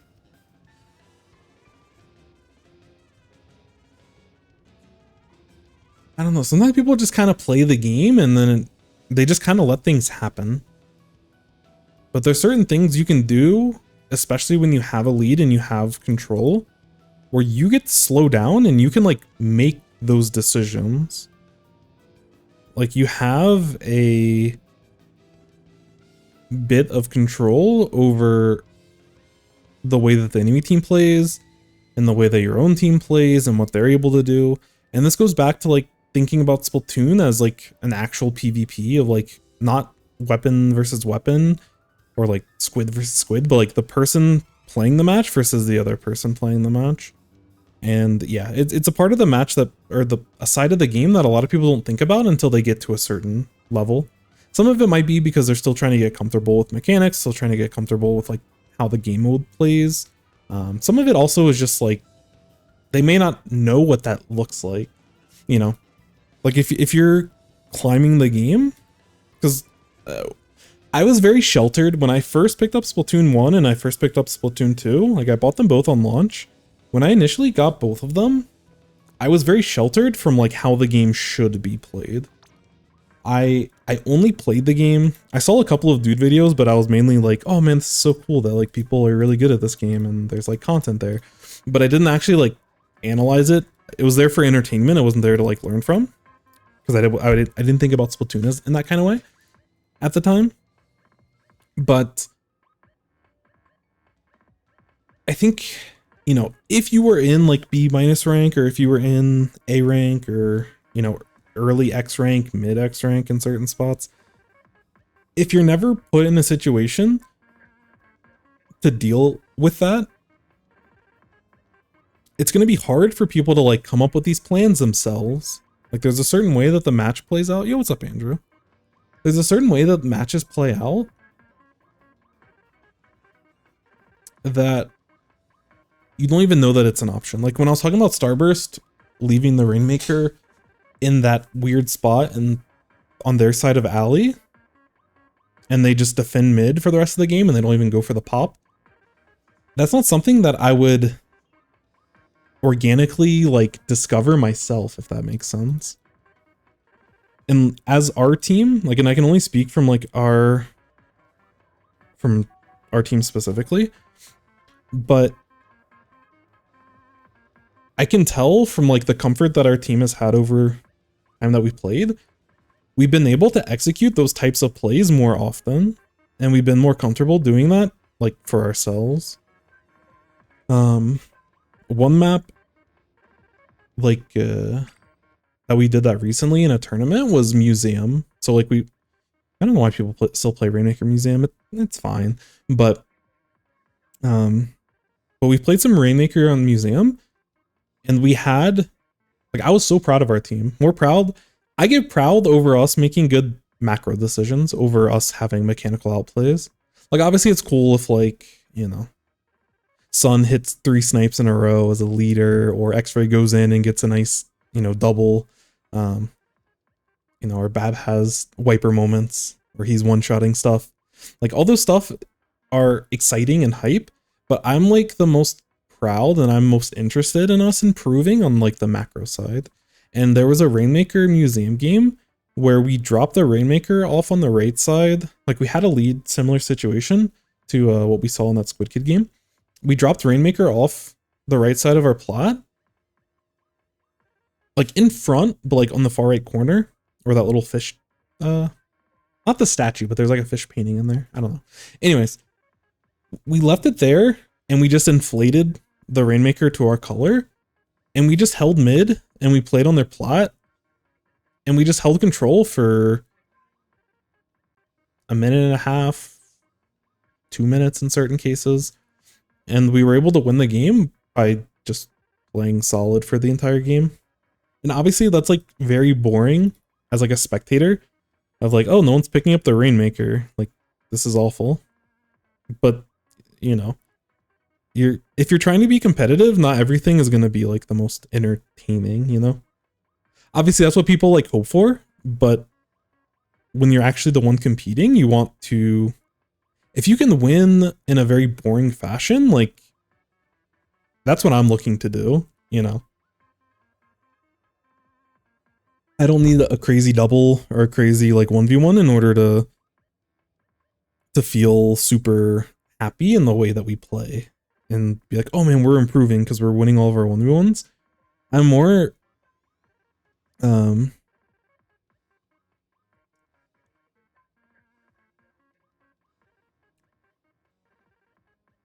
like I judge our success in the way that like the amount of control that we have when we're leading. I'll say the amount of control when we're losing.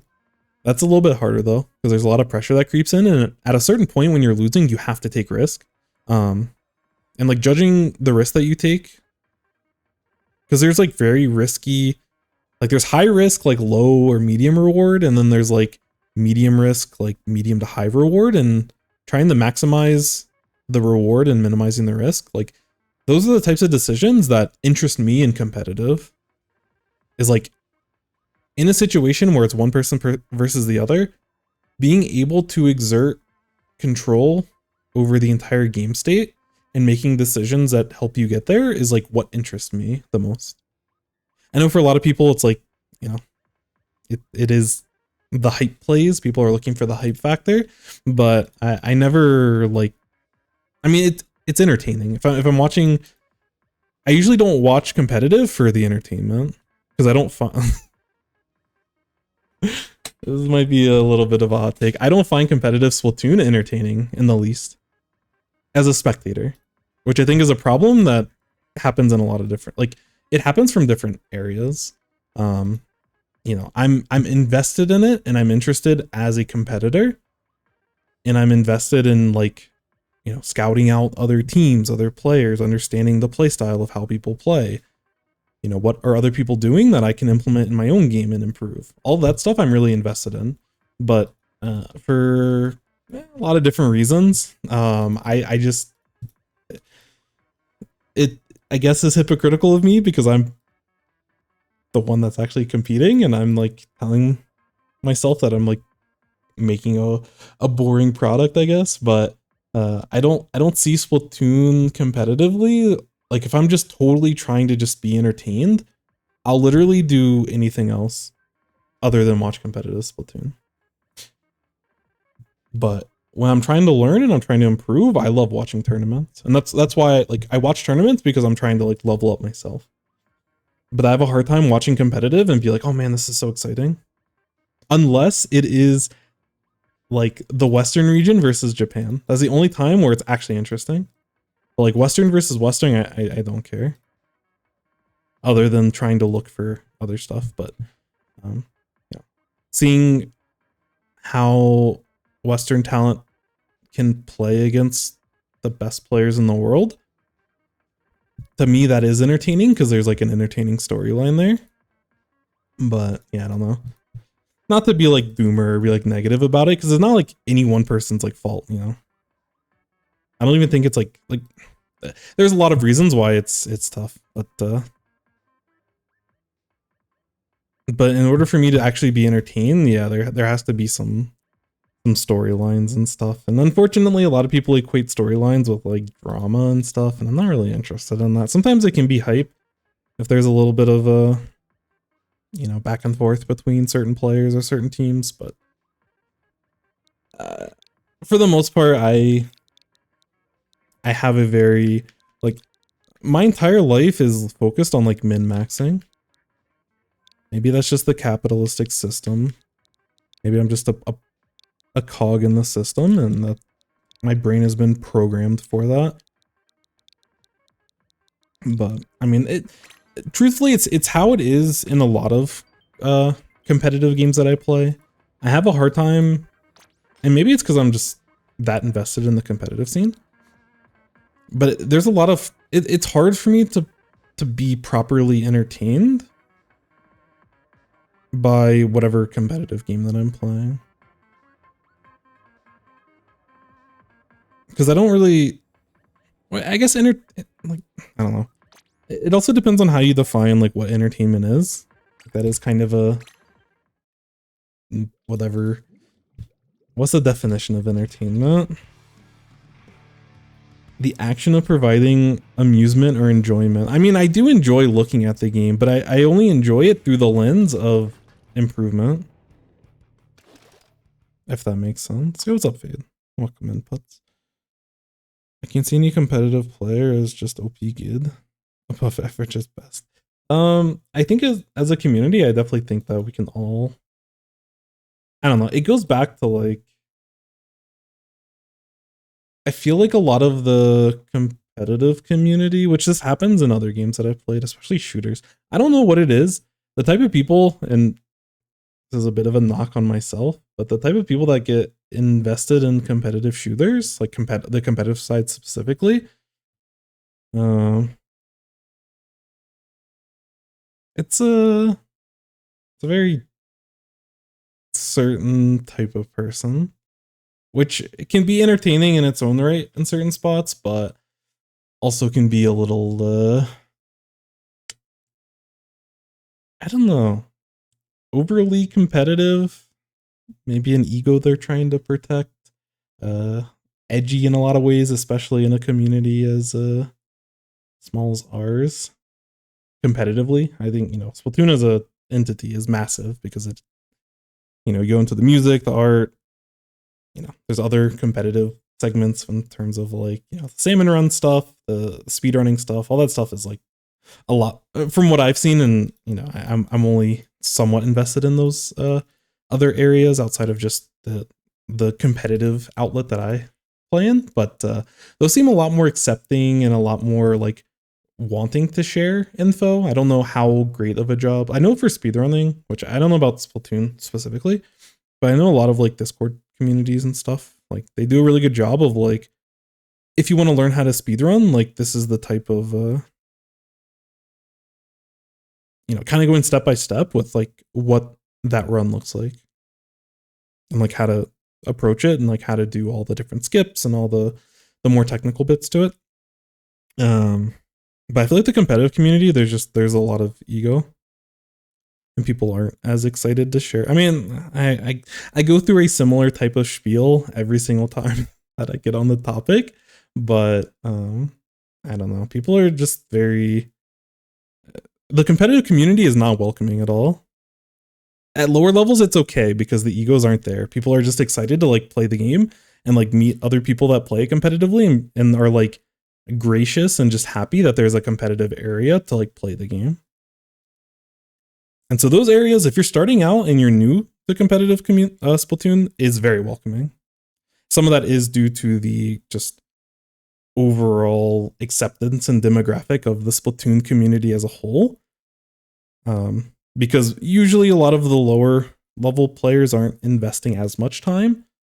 And they're a little bit more of the casual competitive side of things. Or maybe they're early in their journey. It really just depends. Or maybe that, people have a lot of different reasons why they would want to play any game competitive. But yeah, toward the more, people that have put in thousands of hours, very dedicated. Yeah, it gets kind of gross. It's an accepting community until it's not. But again, that it's how every competitive community it silos and it starts kind of breaking down toward the top tiers.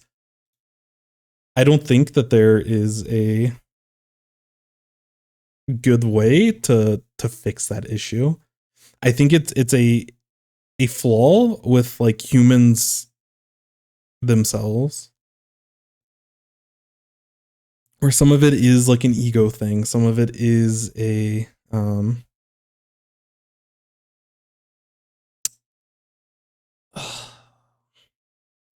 I don't know, like people put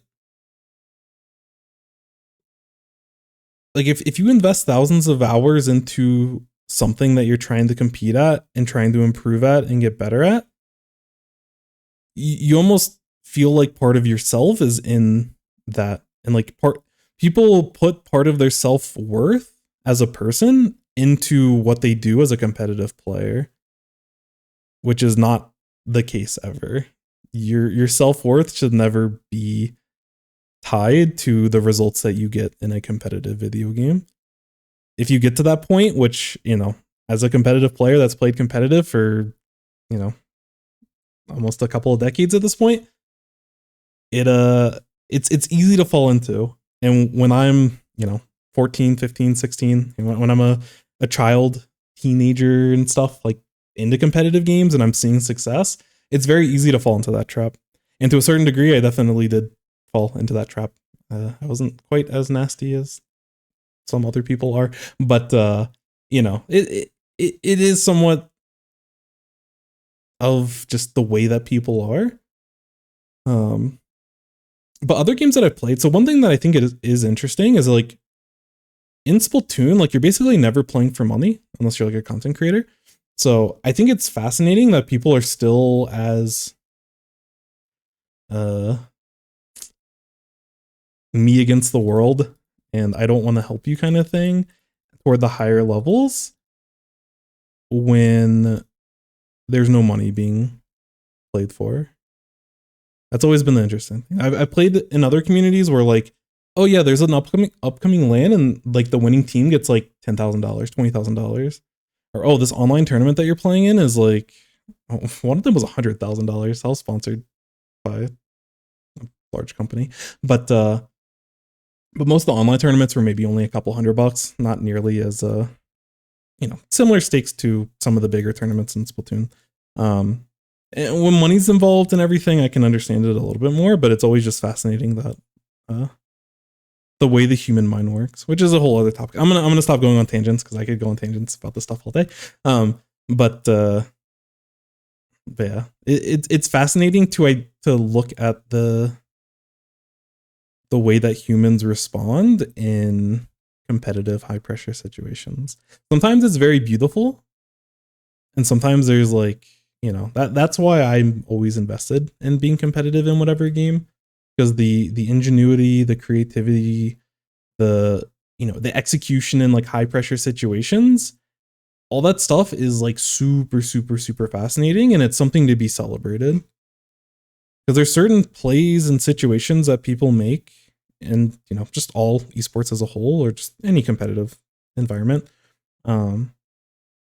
where they make like ridiculous, like impressive, like brilliant type decisions. And it's just so like, this is something to be celebrated. This was a moment I was able to share with other people. And this is like awesome.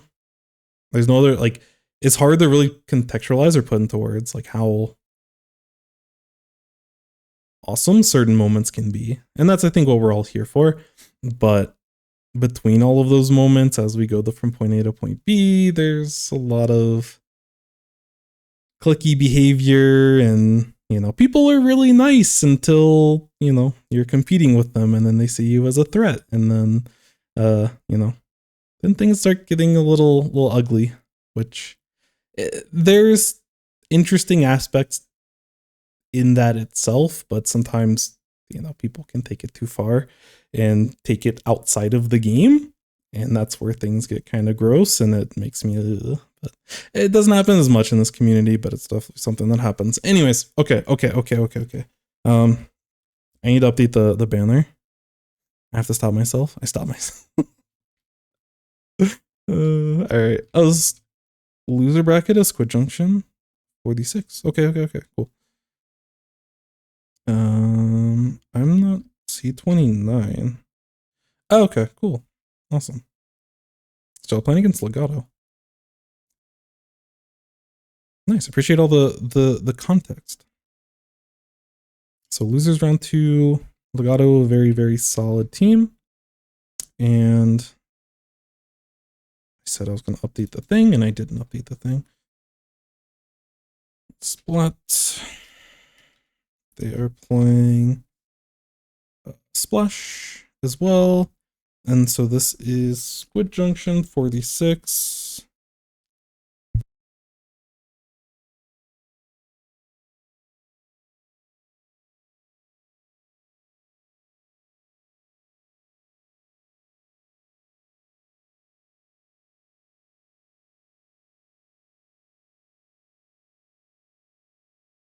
Just put the team here.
Sorry about that.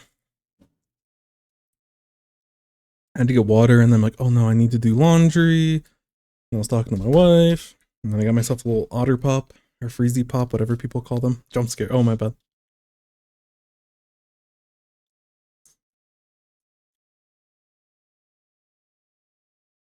But, you know. Oh yeah, this is Insomnia's team. You're right, you're right. Let's welcome in, Silly. Let me catch up real quick, and then we'll get into it. Again, I appreciate y'all entertaining my tangents.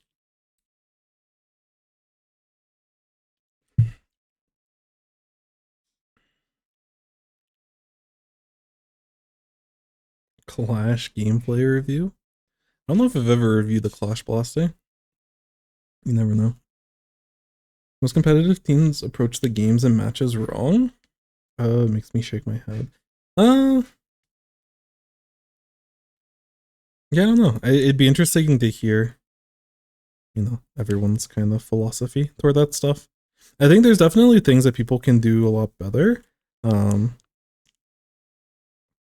better or worse, I do think that because of some of the siloed conversation and the lack of true competitive strategy, that often doesn't happen in Splatoon for, again, many different reasons. It's something that when I'm more confident at fully talking about a lot of that stuff, I'll try to make more videos. But I am still myself trying to get a grasp on it.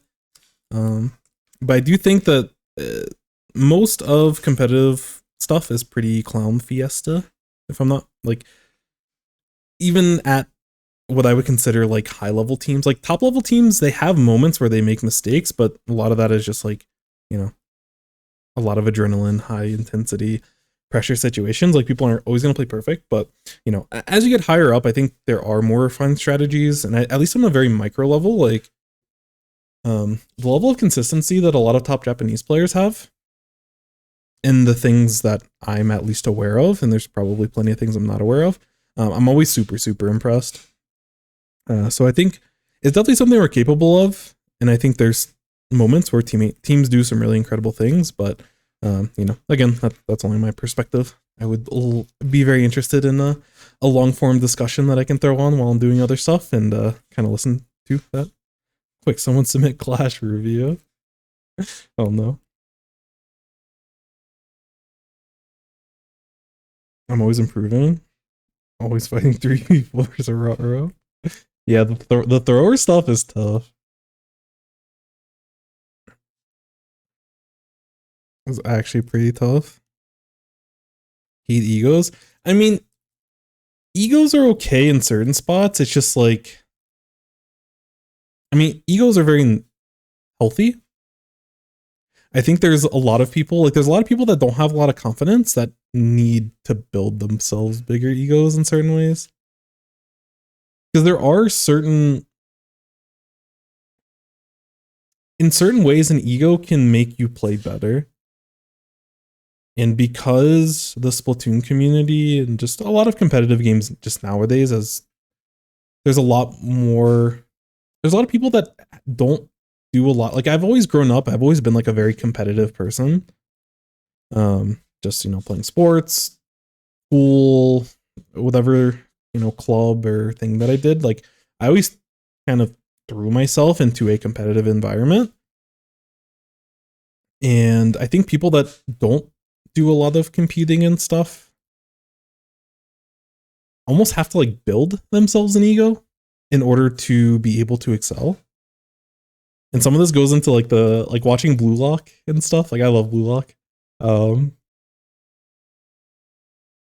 But that kind of like, there is a bit of a survival of the fittest and some of like having confidence in yourself and wanting to kind of fight for yourself and, you know, having to make big decisions, important decisions, you know, even if it's at the sacrifice of other people. Again, in the context of competitive Splatoon, where it's like a team versus a team, not outside of it, not the silly stuff that happens on social media, strictly in the game. An ego is actually very important as a player. You do need to develop a certain ego, but usually like when teams and like players continue to improve and excel, like, you know, people's egos get, you know, they're already big enough to help them thrive in the game and help protect them as players. But yeah, then things kind of spiral and overinflate and then cause issues. There's a balance. But usually when we talk about egos, it's when things are not quite in the same balance. Always striving for perfection in anything competitive, like the perfect play, perfect situation. Like a drug striving for that one moment. Honestly, I kind of resonate with that comment a lot. Thank you for the hydrate. I don't know. Competition is always just like, this sounds so capitalistic, but there's like competition just brings like so many beautiful moments. And again, in the context of not people's lives or anything, but just people playing a competitive video game against another person, there's definitely a lot of beauty there. Egos are good till someone has low self-esteem. And I take their insecurities. Yeah, that's a very deeper approach. But yes, no, you're totally right. Grinding toward 4-star in the cover. Welcome in, Ace of Clubs. Yeah, how's the Brella grind been? Hope all has been well.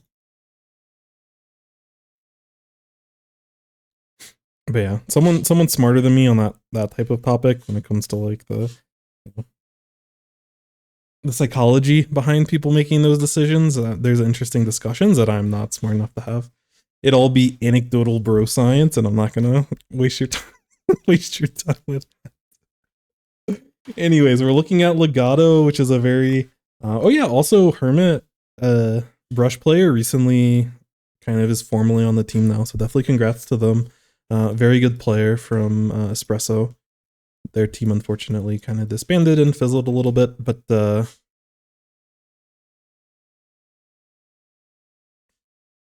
yeah, but definitely congrats on them finding a new team. I think, you know, Legato is a very strong team. I don't know who Shark is. Maybe they play with a pickup or something, or maybe someone uses an alias. But yeah,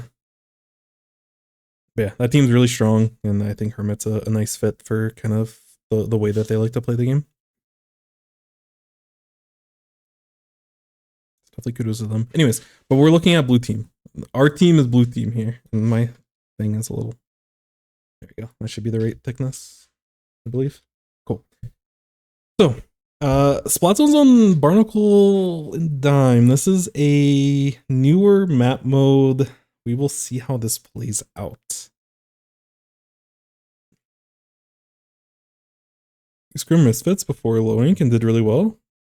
Kind of like a trial for Nia. Let's go. Learn the psychology behind rock, paper, scissors. You deep dive that topic and it's very interesting. Is there like a YouTube video or something? I'm here to binge long form YouTube content. If y'all have interesting things that are like 30 minutes or longer on youtube.com, doesn't have to be that long, but I love listening to like hour and a half, 2 hour, just long form stuff.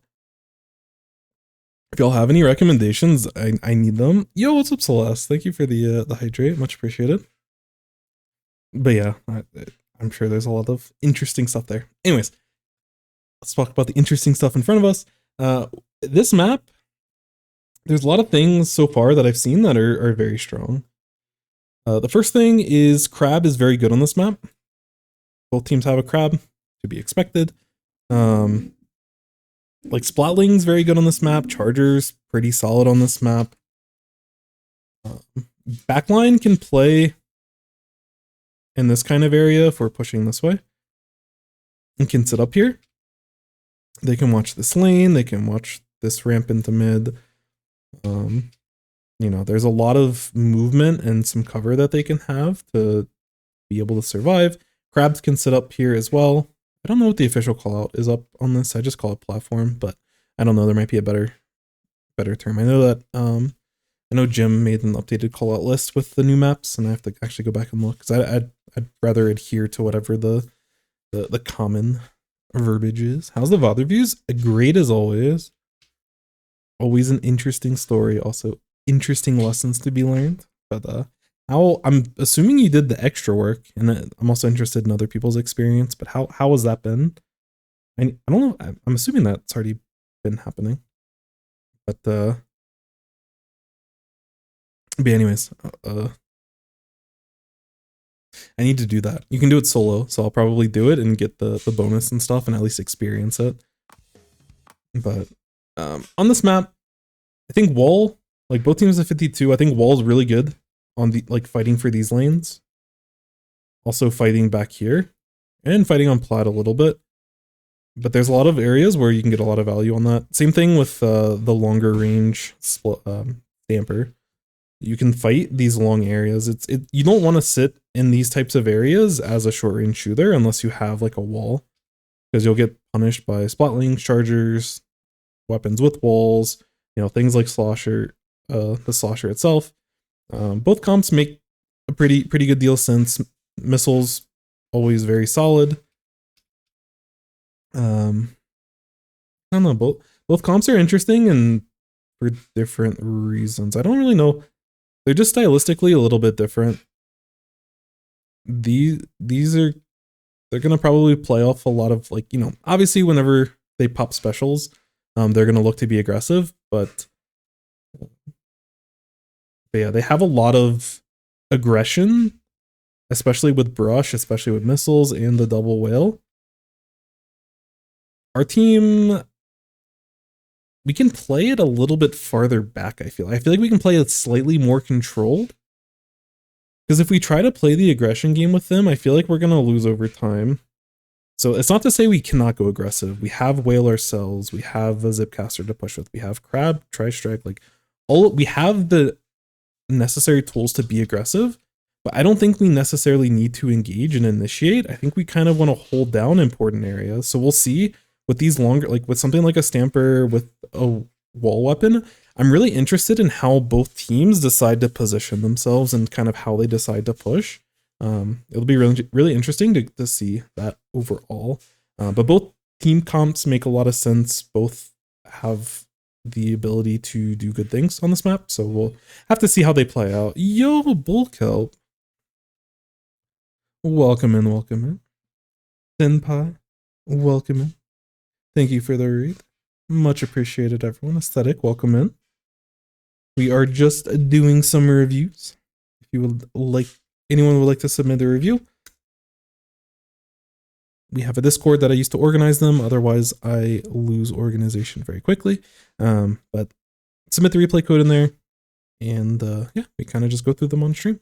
But how was your stream? How was everything? How did your matches go? I'm assuming you were playing some Splatoon, but hope all went well. Are you a? I feel like every time that I've seen you play, I feel like I only see you play Charger. Are you a Charger, like one trick, or how has that been? Charger's balling, gotcha, cool. Yeah, I think, weren't you playing? I think I was watching Low Ink last month, and I am pretty sure you had like a pretty solid game that I watched. Also, we've seen you in the few reviews that we've done, but very cool to hear. Can you see if I'm good or not? I can definitely give some advice. I usually don't call people good or not good, because, you know, competitive is a journey, and everyone's at different parts of their journey, and everyone needs to work on different things to continue to improve. But I would love to have reviews submitted so I can provide some feedback. It can be, this is a tournament match, it can be a scrim, it can be, you know, Anarchy series, open, X rank, ideally not turf war. I'd like to focus on the competitive mode specifically, but you know, any kind of review would be much appreciated. That's good to hear. Yeah, Sun's another, like, Sun's a player that is very new to the Splatoon scene, but has a wealth of knowledge just when it comes to competitive games as a whole.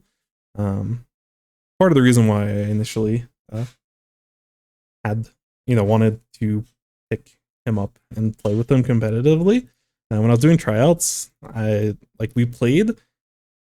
just doing a tryout with him, and like within like the first like 30 seconds of the a random open match that we played. I'm like, nope, this is definitely our fourth at the time. Because some people just really like they think and they think about the game in the same way that I do, and I really appreciate it. So yeah, Bab's pretty awesome. The whole team's pretty cool. Some pretty cool people. Forgot the weapon I was playing in the replay I gave you. No worries. Once we get to it, we'll I'll be able to get that figured out. If you do have the info, it helps me, but if not, we'll figure it out as we go along. Anyways, we'll start getting into the match and we'll see how it plays.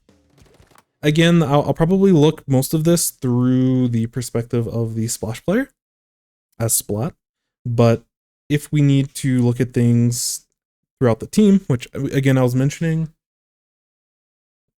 positioning and pushing and kind of these macro level concepts, so we'll probably switch to an overhead view at different points of the match. I'm gonna enjoy my otter pop during these downtime.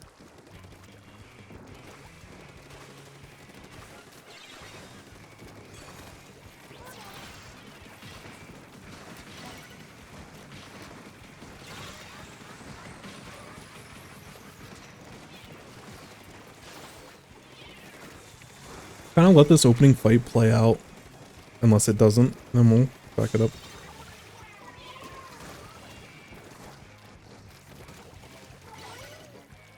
I think we're about to get cleared out of mid. Alright, so, oh, sorry. It's like I forget how this, how everything works. So, our opening is very standard. I like that we're focusing on getting special. As we move closer to mid, one thing I would mention is really minor, but we can probably focus. Like, I don't like the fact that, okay, there's a couple things I don't like with this opening crab, and I'm going to be very nitpicky because I play this weapon and I know it, I'm very comfortable on it. So a few things that I want to mention with this opening. The idea overall is great. I think there's small things we can do to help with the execution. So when it comes to our overall routing, our routing's okay. Like, it's good to get this side paint. Like, we want to paint in these open areas where our teammates aren't painting so we can get our crab very fast. We're a little bit slow with our pathing. The biggest problem that I have is at this point, we start going back this way to look for paint. Like, this little waste of time here, it's very slow, and it's also not painting to where we need to start painting. Some of it is like a comfort to how much, like, if you're, holy, yo, Leafy, holy, thank you so much for the read. How did the stream go? I know that, you know, I feel like a lot of Jackpot recently has been very good at, you know, trying to be on the content grind, and the whole community has been very much appreciative of it. But I'm glad that, glad to see you all streaming. Obviously, we've all been enjoying your YouTube content and, you know, obviously the high level competitive play. Definitely. I don't know when the Nintendo tournament thing is. Like, I guess it isn't it PAX? I don't know when PAX is, but obviously, best of luck to you all. Yeah, thank you so much for the raid. I really appreciate it. I don't know. Definitely go hydrate and eat and everything after the stream. I know how it is. Okay, beginning of September, on the 4th. Gotcha. Are they gonna throw like a patch like right before the tournament? I feel like a lot of companies love doing that. It's one of the most frustrating things as a competitor. Whenever I played card games, they love to have like qualifiers for like the big tournaments right after a new patch. Which part of it is interesting because they give a bunch of new content, so there's a lot of undiscovered stuff in the meta. But I'm someone that needs a lot of practice. There's one on the 29th. Oh no. Man, they give us a pre-patch switch. Yeah. They nerf Stanford. Yeah, and I've seen you've been in a lot of Stanford. But yeah, it seems like your team is you know, been doing a lot to try to explore the meta post patch, and obviously y'all are super cracked mechanically, so I'm sure y'all will find a way to kind of move through, and almost to the point where y'all are almost kind of considered the favorites, kind of depending on how the everything lands in terms of if the meta's favorable or not. But when they do change that, like when they make big changes before a tournament, often it's more exciting for for spectators, but it judges something different on the competitive aspect, which isn't good or bad. It's bad for me because I'm not good at adapting quickly. I need to play the same thing thousands and thousands of games in order to like be able to fully understand what's going on. But yeah, either way, it'd be super interesting to kind of see how people are able to adapt. I wrote down all the weapons we've played since the patch is out. Holy. Q's played Explo, Charger, BP, Splash, 96, Squeezer. Wait, Q played Squeezer? Oh wait, I think I played against Q in like solo Q or something with Squeezer. Or open or something. Zap, Dilly, Splash, 96, Squeezer. Yeah, Jared's been playing everything. I think Jared also plays like VDS and all this other stuff, but obviously whatever y'all are trying to focus on playing. Jared Zap's also been a lot of fun to watch. You've been playing Stamper, Wiper, Splash, Squeezer. A lot of Squeezer. If you're still here, I'm interested, kind of your perspective. How do you all see Trizuka currently in the meta? Because I've seen a lot of people rate Trizuka a lot higher, and I don't fully understand why. I feel like it has an easier time against something like Ballpoint and some of the more backline stuff, but it's been a lot of speculating. I don't want to take up too much of your time because I'm not trying to play 20 questions and have an interview with you, but I'd be interested in hearing kind of the thought process behind all of that to help with my learning. And then Madness has been playing Not Bucket Machines Shot. Not would be so sick. I think we're almost to the point. That's surprising that you haven't played any Not. I feel like if anyone on the team would play Not, but I guess it's just kind of how things work out. Can we see more of the replay? Yeah, we'll get to it in a second. I'm sorry. I get on tangents a lot and I apologize. No, you're good. Yeah, the formatting on Twitch chat is never good. Just how it is. Even if you like space it out properly in the comments. Oh, you played this month. Holy, it's a lot of weapons. Squeezer is good because it's a genuine matchup. Weapon matchup against Inkjet. Inkjet pierces Crab. I feel like I've seen Japan do a pretty good job with splash walls, like early on when like BP was when teams were running like double BP and stuff. Like having the wall. They're using it with 96, but I can see the same thing kind of applying with Squeezer. Inkjet pierces Crab. Yeah. Cooler teams just run forward. You can just Zuka them. Oh, interesting. Love questions. All right, cool. Welcome in, Jess. Hello. So as an answer to some of the cooler stuff, it makes a lot of sense because there are a lot of like kind of corridors and like some of those open lanes you can kind of clear with Trizuka.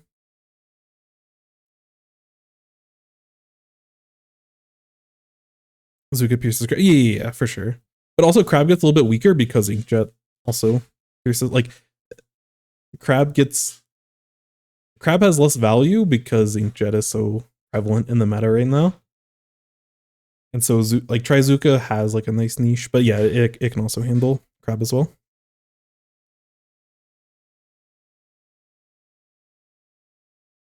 Ooh, we get the inside scoop. Let's go. Our main comp has been running Stamper, Slasher, Zap, BP. That makes sense. Squeezer can do great. Also, if you shot this there, put their front line when it comes. Oh, yeah. I think both are solid for different reasons, but I think the higher you are competitively, like Squeezer the main weapon gets very good when you are a very good player. Sometimes Madness plays not over Slosh. Just started today. I see. And I see some V shot as well. It's basically you play shot if you're bad at Squeezer. Yeah. That's a more blunt way of putting what I was trying to say. But yeah. Want the Zuka, but Squeezer just clears. Yeah. Squeezer's in a good spot. I think wall weapons, I don't think wall's strong enough in the meta to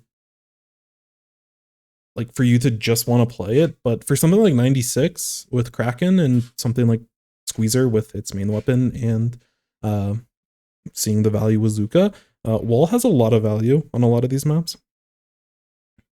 Not that arrow spam. Humpback zones, arrow spray niche. I hope we don't play humpback. I'm okay with something new though. Umbrellas to be viable. Maybe over time they'll slowly keep buffing it. I don't know why I ever try to snipe crabs with stringer. You can do it, but yeah, it's easy to get greedy for sure. I feel like wall strong gives you more time to run away from each other. Yeah, for sure. It also provides a lot of pressure on a lot of different maps, which hopefully we'll be able to see here with this 52. But yeah, 10 viable in zones. Yeah, I hate playing against 10. I feel like good 10 is actually kind of scary, but in terms of like super high level, I don't know its full viability, but I definitely think there's something there. A Rapid Blaster Pro with wall. That could be pretty scary. Yo, what's up, son? How it goes? Alright, so anyways, we'll get into the match, but thank you so much for the insights and thank you for the read. Both Bull Kelp and Leafy. Kind of drop by at the same time. So much appreciated. They run a TC for no particular reason. No, I appreciate it. I had you cleared up a lot of things that I have been thinking about for a little bit, so it helps a ton. No, any insight you have, you're welcome to take the floor. No problem at all. Yeah, we're gonna be doing everything except for watching the replay basically at any point. Well said. Yeah, take care. And thank you again for the raid. Thank you for the response and entertaining our questions. Alright, anyways.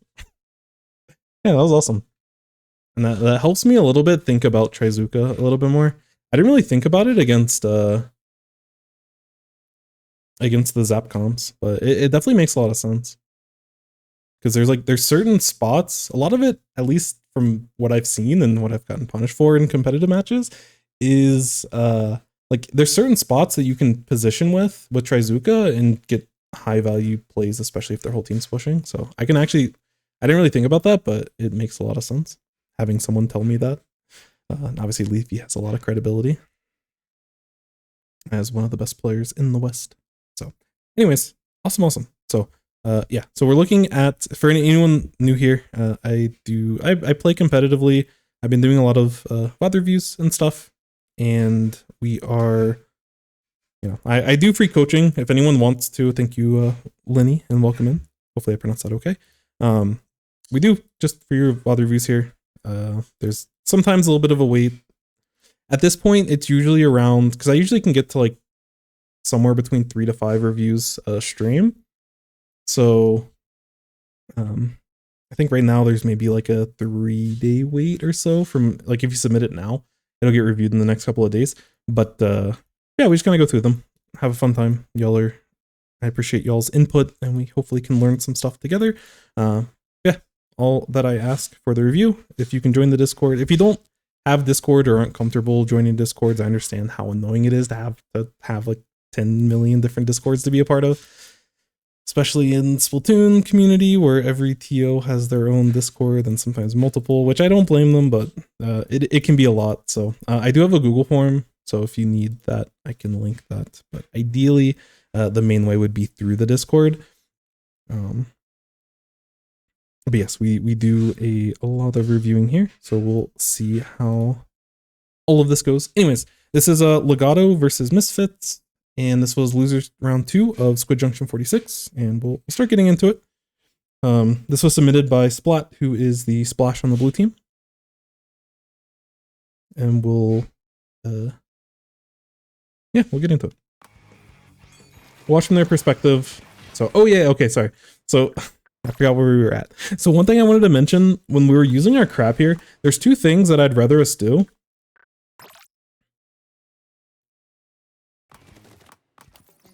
So I think a lot of times people get into the habit, whether they think about it or not. Because like we did a good job of painting, getting to where we need to get to, and we're about 55-60% to crab. At this point, instead of having to paint, because we turn and paint a little bit over here and paint over here, we can be a lot more like aggressive with our paint, or at least a lot more like have paint that's relevant to like what's happening in mid, because our teammates need help in mid. They need paint, they need pressure. So like, you know, I don't want us to just run up here and start painting mid immediately, because if we get to the point where we have like 20% special and we're fighting in mid, we're not going to have crab in time. So like we need to paint as we move forward, and we did a great job here.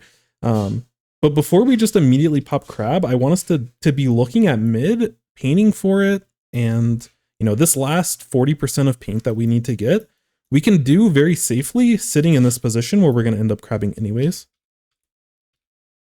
Yeah, that's a good point too. There are definitely emergency spots that, you know, when your team has to retake, it's good to have that paint. But I think the other thing is that we can be more aggressive initially to help.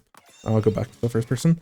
So part of it, so like that last 40%, we could be helping with this. We could be getting paint in this right lane over here, then immediately in front of us. There's a lot of things that we can do. So that's one thing I would prefer us to do. The second thing that is really important that I see a lot of people miss, it's really good, especially with lethal bombs. If you're about to use your special and we're about to use our crab, any remaining paint that we have, we should be using our sub. It's a very quick way to just use a bunch of ink. And our splat, or sorry, our burst bomb does a really good job of synergizing what we're trying to do as crab. And so when we're setting up in this position, we can get a burst bomb on this person and get chip. This helps keep our team alive and also makes it easier to spot this person. You know, we see ripples over here. We see some stuff over here. Some of this is like, you know, there's 1, 2, 3, and there's so sorry, I'm doing a lot of circles. So this is the first person, second, third, fourth. Some of this is just random paint, miscellaneous stuff. But like all these people are here. If we didn't know it that they're here, burst bombs can also make it easier for us to find where people are. But, you know, at least these 2 people in front, we can get direct damage to combo with our crab to secure these picks at the very beginning of the fight. And right now, we're too focused on immediately getting our crab out and not focusing on the bigger picture. Honestly, in this kind of spot, I'd be okay with us getting some additional paint and like focus on getting this pick before we pop crab. But if we combo a burst bomb with our crab, we probably can look to get this. But yeah, 2 times burst plus crab shot plus indirect is guaranteed kill even if you don't hit your right clicks. Oh, the expo shots. No, you're good. You're good. I'm trying to do math in my head, and the math isn't right. No. I'm with you on the right click. I knew what you mean.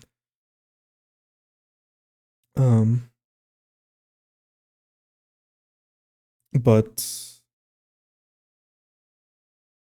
yeah, I'm gonna be honest. I actually don't know the numbers. This is where I'm bad, but I'll take your word for it. But yes, there's a lot of situations when you're looking to confirm splats with your team. You have to think more about just your weapon, and you have to think about the team as a whole. Which, you know, what Sun was mentioning is the combination of your burst bombs and your crab shots. But any extra damage you can do on these people, like any of this extra chip, helps the rest of your team. Because like a burst bomb with the stamper can provide a splat. Burst bomb, I don't know the numbers, but it'll help clean things up faster. But the other important thing about throwing burst bombs out before you use your special is that it gives you extra paint. Because if you hit this person with the burst bomb, yes, it is a brush, so it's not as applicable, but they don't have as much room to maneuver. It also makes it easier for your teammates to move forward if they want to get the pick. But yeah, in these scenarios, and this is like basically universal with every weapon, like in certain cases, a lot of times when I watch people play ballpoint, I feel like they overuse their fizzy bombs because it like tanks their overall ink economy. It's not like fizzy bomb's very good for the weapon, don't get me wrong, but a lot of times people will use it just to kind of use it, and it puts things into tough situations. Like it puts you as the ballpoint to be in like tough spots, but basically every time you see an inkjet player, you like a BP for example, use their inkjet, if they have the paint to throw the fizzy bomb, they always get the fizzy bomb off.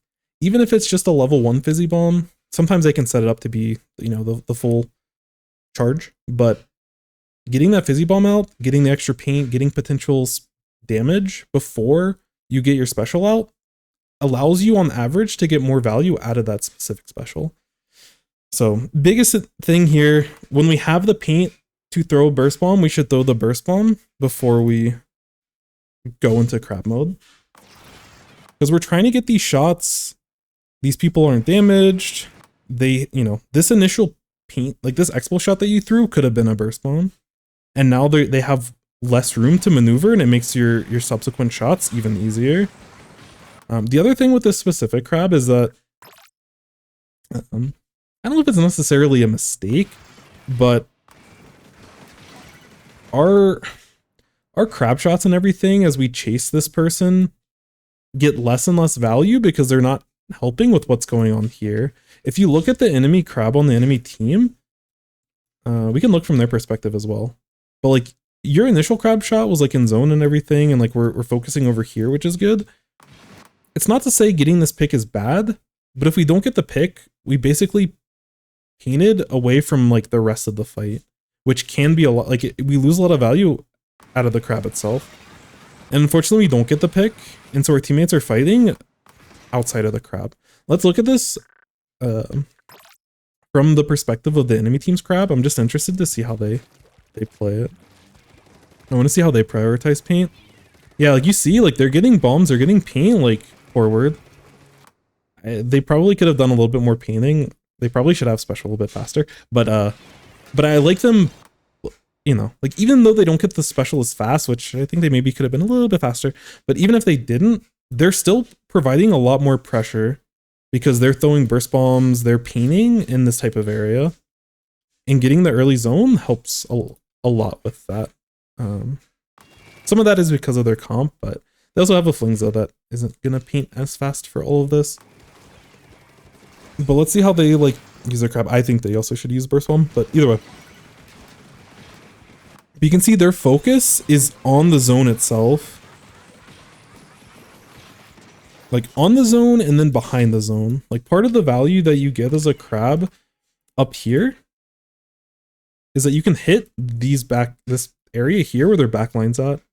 So the fact that most of our crab shots and our value as the crab was over here, it doesn't really help our team unless we get that pick. I think both crabs didn't get a ton of value, but I like the idea from Legato's crab on the orange team than how we necessarily approached it.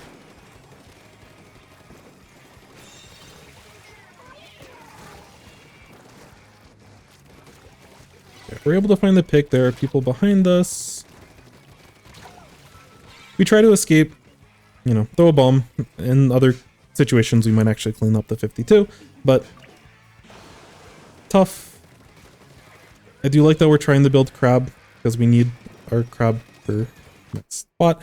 Again, we lose a little bit of time. I'm only being this nitpicky because we're playing, like, you know, the higher the level, the more critical I'm going to be of a lot of things. But like getting some paint is good.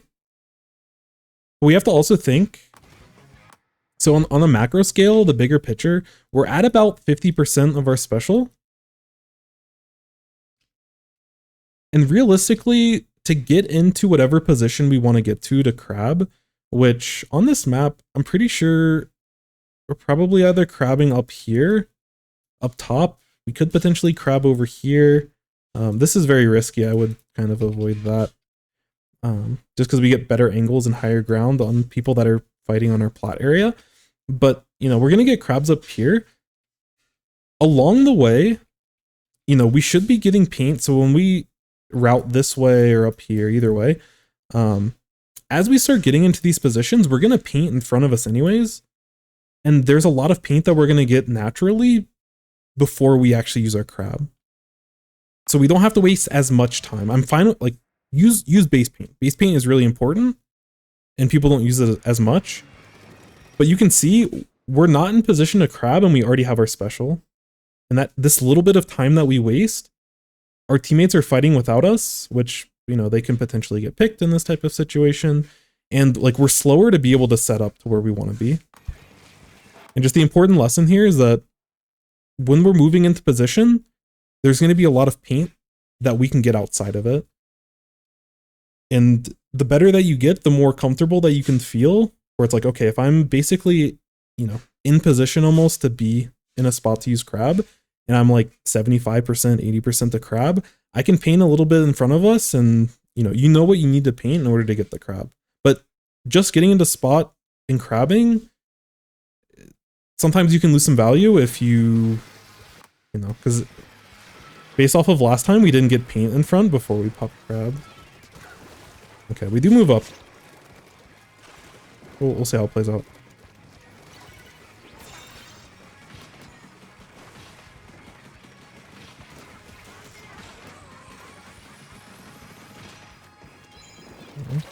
So this is a very dynamic retake here. There's a lot going on. Oh. But at the start of this, so we dropped to get this pick. They're 2 down at this point. In my opinion, I'm probably not, like, we don't have to use our crab quite yet.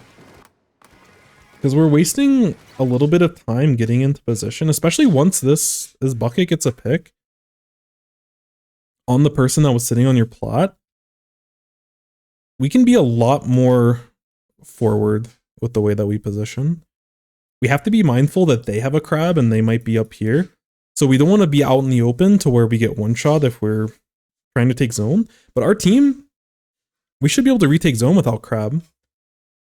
And I'd rather us be more greedy with our crab in this type of spot. We can crab top mid, we can move over here, we can potentially get up here and start locking them out.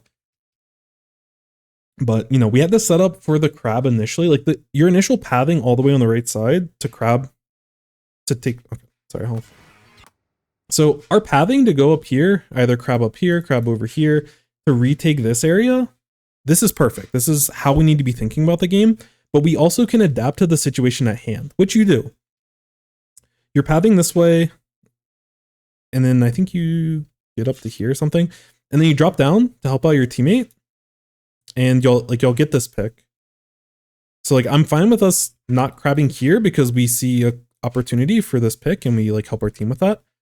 But once we get 2 picks and we have like that numbers advantage, we can look to take zone back without needing to get crab. And like, we can paint. So when the Flingza is like up here, we can bomb them and like have our teammate help us out. But as a team, we can retake zone without needing to use a special. I mean, we do retake the zone before we even get special out, or as we're getting special out, but we didn't actually participate in that. So now we have mid control and we're crabbing like basically in the middle of nowhere. And that's because your team's able to get picks. If you're able to get picks, if your team finds advantages before you use your crab, you can opt not to use it immediately. You can slow down, take more forward positions, or take, you know, more high ground positions, just depending on the scenario. But, you know, if you need to, you can crab up here. Ideally, your team, so like after you all get 2 picks here, I'm assuming y'all are just going to crash this area, and then you can crab back here. You can crab in one of these spots and like help with the retake. So, you know, I'm okay. Like as a splash, we build crabs all the time. It does not matter. You just like you can spit out paint, build a crab, easy peasy. I'm okay with us being a little bit liberal, but when we have an advantage, we can start getting greedier and greedier. And with a 2-player advantage, we have to trust that as a team, we can make it out of this situation without having to use it. So I like that we were able to adapt finding those first picks and helping our team. But once we already have those picks in play, we don't need to still look to pop our crab. I think we can help with all of this without using our crab. We do get the pick, which is nice, but now we don't necessarily have a crab, but we can paint for it. We're still in a good spot. If we're able to make it out of here, really nice pick. But we should still probably be at advantage, but we need to be painting for our crab. See, the problem in this spot is that we need to get our crab while the enemy team is still looking to retake. And if we already had our crab, then we're chilling. Now we still need to like paint for it, which we're still able to do, but how are we going to position in time? Where are we looking to position? It looks like we're trying to get up top.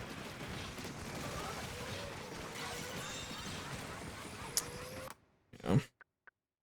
There's just like these little pockets that I've been seeing. We're getting too tunneled on we need to get our crab out, and there's a lot of times where we can use our main weapon and our sub to get more value than like having to set up with crab. It's like, you know, your team still has advantage after this. You're helping paint mid, really good pick on the brush, really, really important. Helping with zone. You know, still able to help with team. Things are getting a little bit scrambly, but we're still holding it down. But like at this point, right now, we're looking to, like, we don't know where we need to position for crab. I think we can probably sit up here in crab, truthfully, because we're right here. We just paint right here, up here. We initially, like, we crab. Throw a burst bomb before crab if you have the paint, but get the crab out, and then we can immediately fight on their plat, and we're chilling. Because we have, like, most of mid controlled. But during this time, or at least we have this 52 over here to help. But during this time when we're like trying to back up and get into like this type of position, and you know, because of the whale, we end up crabbing over here. All this time wasted allows the enemy team to retake mid for free. Like, I don't think any of those whales were actually on you specifically. But we basically gave them mid when we had no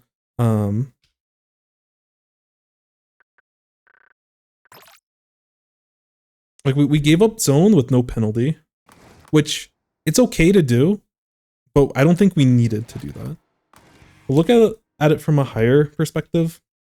So if we sit here, we probably get a paint or get a burst bomb on their choke here. And we have teammates to help. We have 52 here, you know, someone's jumping in, but we have our bucket with us that can also throw bombs and suppress them.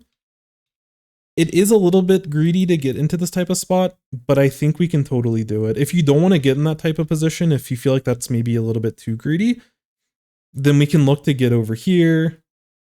You know, we can still be a little bit more forward and still take some sort of high ground and be able to help with this type of play. But we should be able to get crab, like we used our crab slightly before the enemy team, so there's a good chance that we should be able to get it back before them.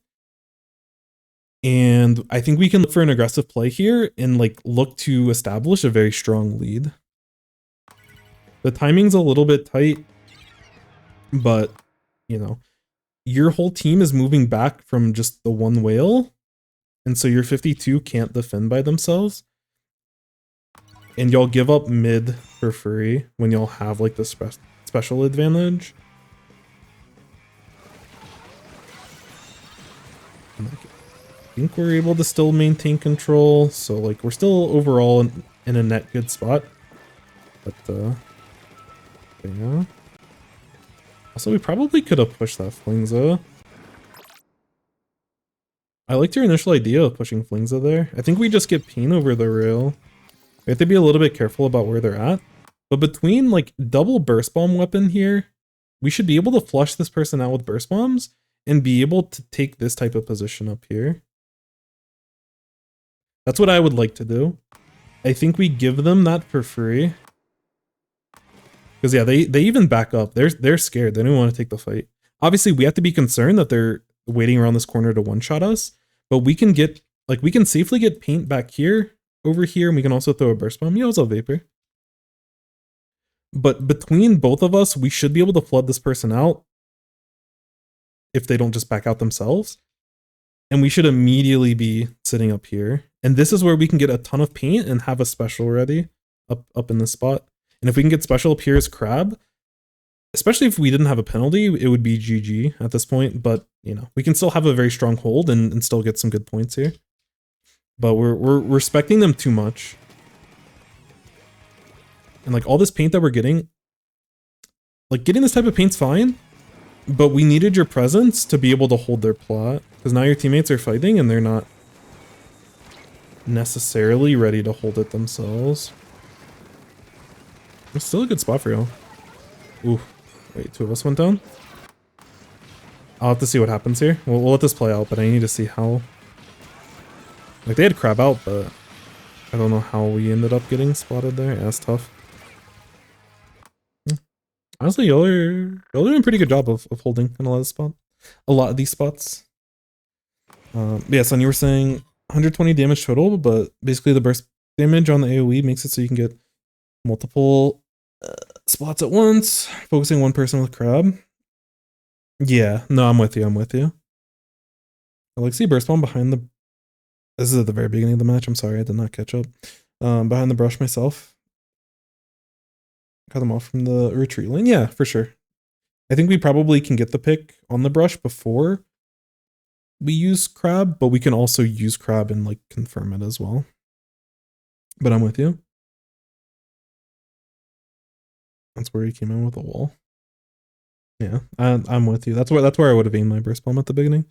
Crab's a greedy special. If you can use Pressure Strike Whale to get closer so you can crab in a very strong spot, it's way better than using crab first. Agreed. Especially in the current meta, like, crab loses a lot of value when it has to be used in that way. It certainly can, but the risk versus reward of pushing, like, the risk versus reward of pushing the Flingza 2v1, you and the Stamper, is totally worth it. So, I need to see what happens. Looks like they just drop on your 52. And then our teammates... Okay, so...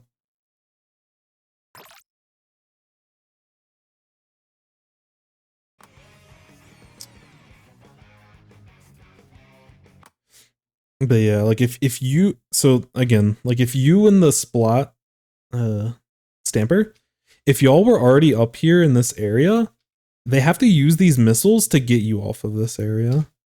But they take this back for free because we didn't take this kind of position. Yo, what's up, Kodiak? Welcome. Kodiak? Please correct me. I don't know how to pronounce things. But welcome in. Hello. We are doing some VOD reviews of a tournament match that happened relatively recently. But yeah, in these types of spots, if you were able... So I'm going to back up a little bit. Just vibe and don't mind me. Let's go.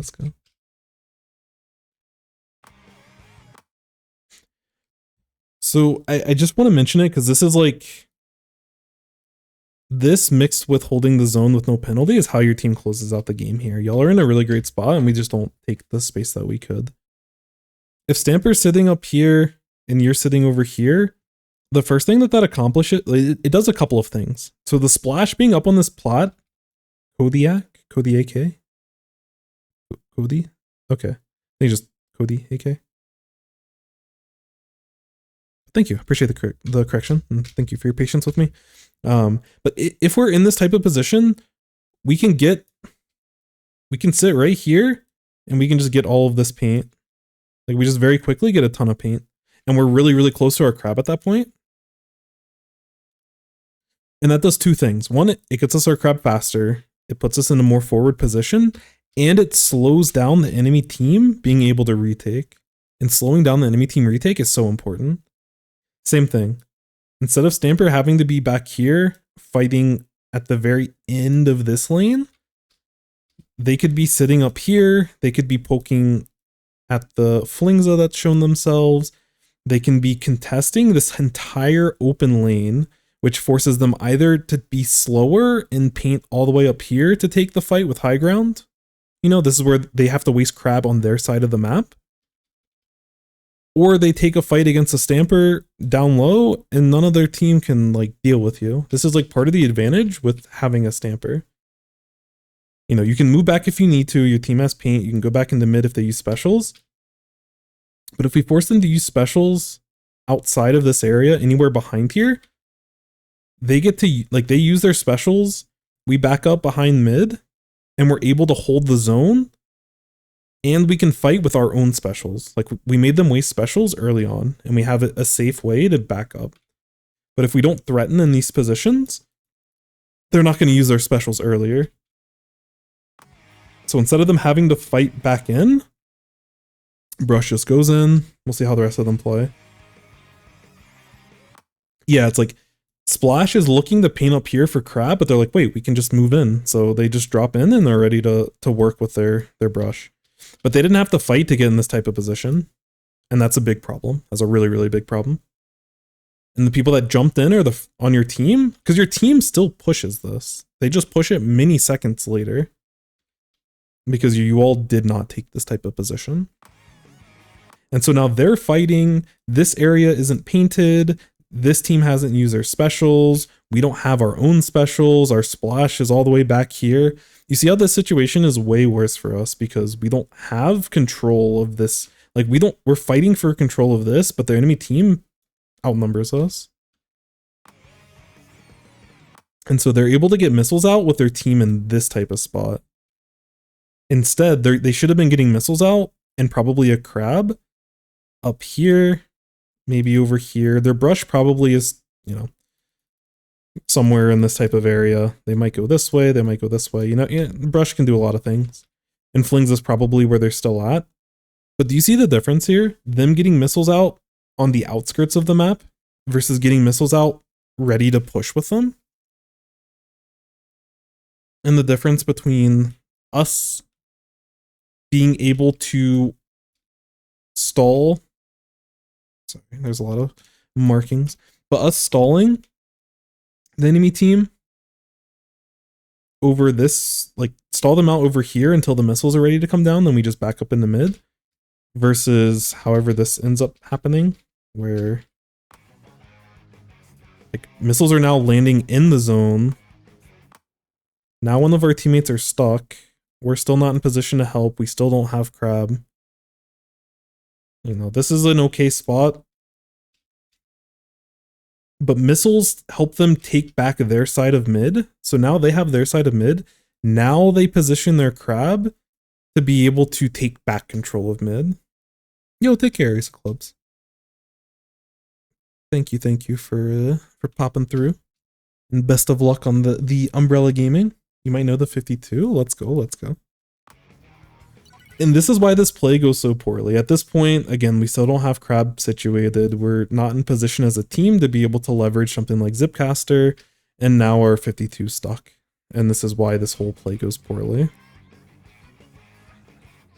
And like, we went from a position of us in a very strong position, looking to potentially KO if they mess up their retake with their specials, versus now they have an easy time getting in, and now they should be able to kind of overpower us in mid, which we do get our, you know, a little bit slower. And now the enemy team's gotten 2 picks and enemy team has taken back zone, but now we're getting our crab out, which we can still get good value. We can still probably hold.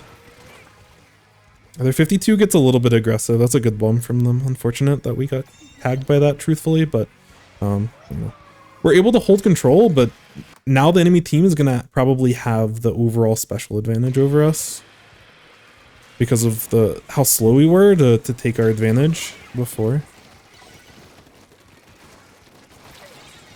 Yeah.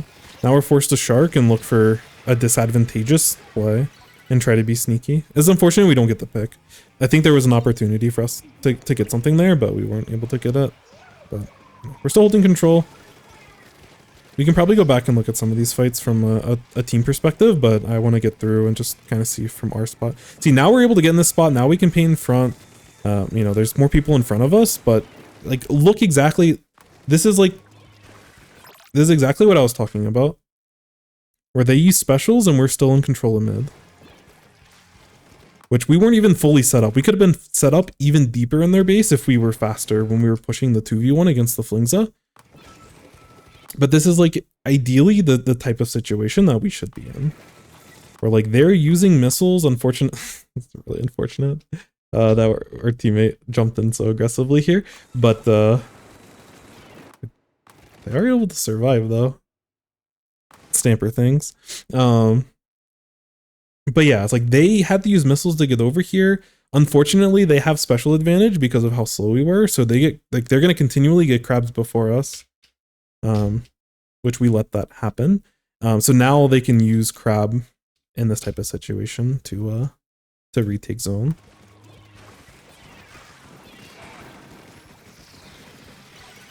And again, I like that you back up in this type of spot. We don't have to.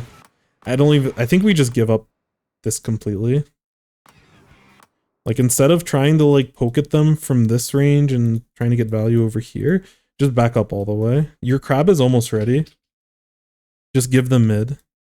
We forced them to use 2 specials to get mid. That's fine. We're happy with that because we have a crab. If you don't go down, we crab immediately after, and you should already be in position. Once they pop the crab out and we can start moving back, instead of throwing these bombs and like poking at this area, we just back up completely and we get into position so that we're ready to crab once our team's ready to go. And that's totally fine. We should be able to retake with your crab. But now we're 2 down and we're probably gonna look to get pushed out of mid. Because yeah, they still have the whale.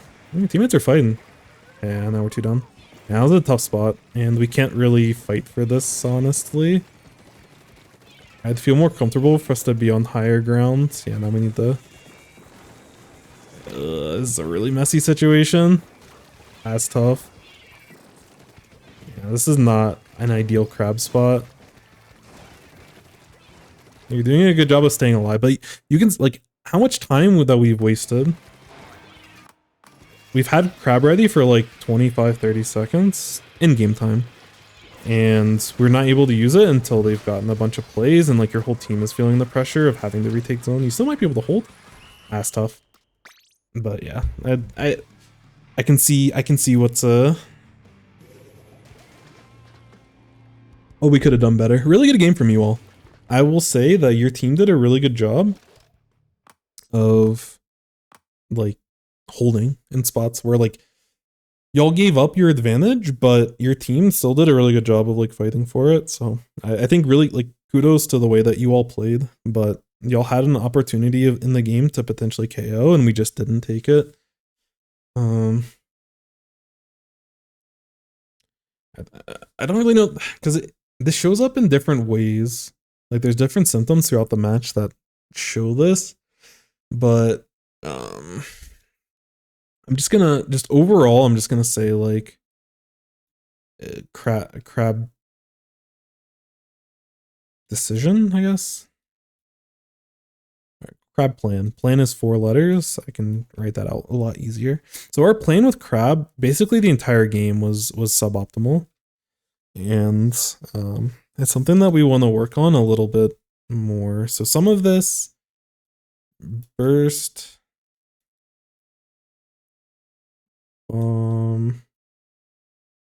before, and if you have a full tank, you can throw 2 burst bombs. But as many burst bombs as you can get out, you want to get out before you use your crab because it takes almost no time and it paints a ton and it does a ton of damage if you can hit someone. But we left that out of our plan in a lot of spots. And it caused us to run into some issues. I think our crab positioning, I think we need to be more willing to adapt our position. It felt like we were just uncomfortable with crabbing outside of a couple of spots. It's like we felt comfortable crabbing up here and we felt comfortable crabbing up here or just generally somewhere in this area, but ideally up here, which like these aren't wrong. These aren't bad spots, but Splatoon as a game is a lot more dynamic than just these kinds of situations. So we need to be more comfortable in a lot of other spots when we're looking to situate ourselves. And this is something you can do in recon mode. This is something you can practice in solo queue, but we need to find better places to use crabs in like these weird spots.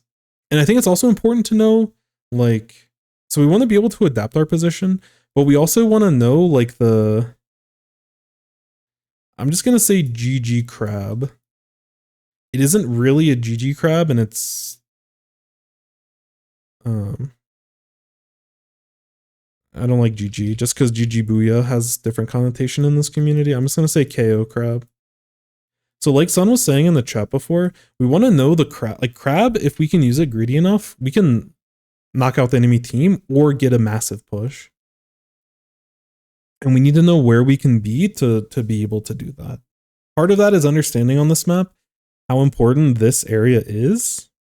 And when we have a 2v1 with 2 burst bomb weapons, Barnacle jump scare, welcome in, bub. When we have a 2v1 and we're able to push the enemy team, we need to take the spot. Like, worst case scenario, the roller is sitting here very aggressively and is desperately looking to trade. If we throw burst bombs over the sledge before and we path ourselves up here and we don't, like, if we get a burst bomb behind this area, we should be in the clear. The other thing we have to worry about is that they might be sharking like back here in one of these spots. But if we sit over here and we start painting before we move forward, then like we should be able to cover ourselves.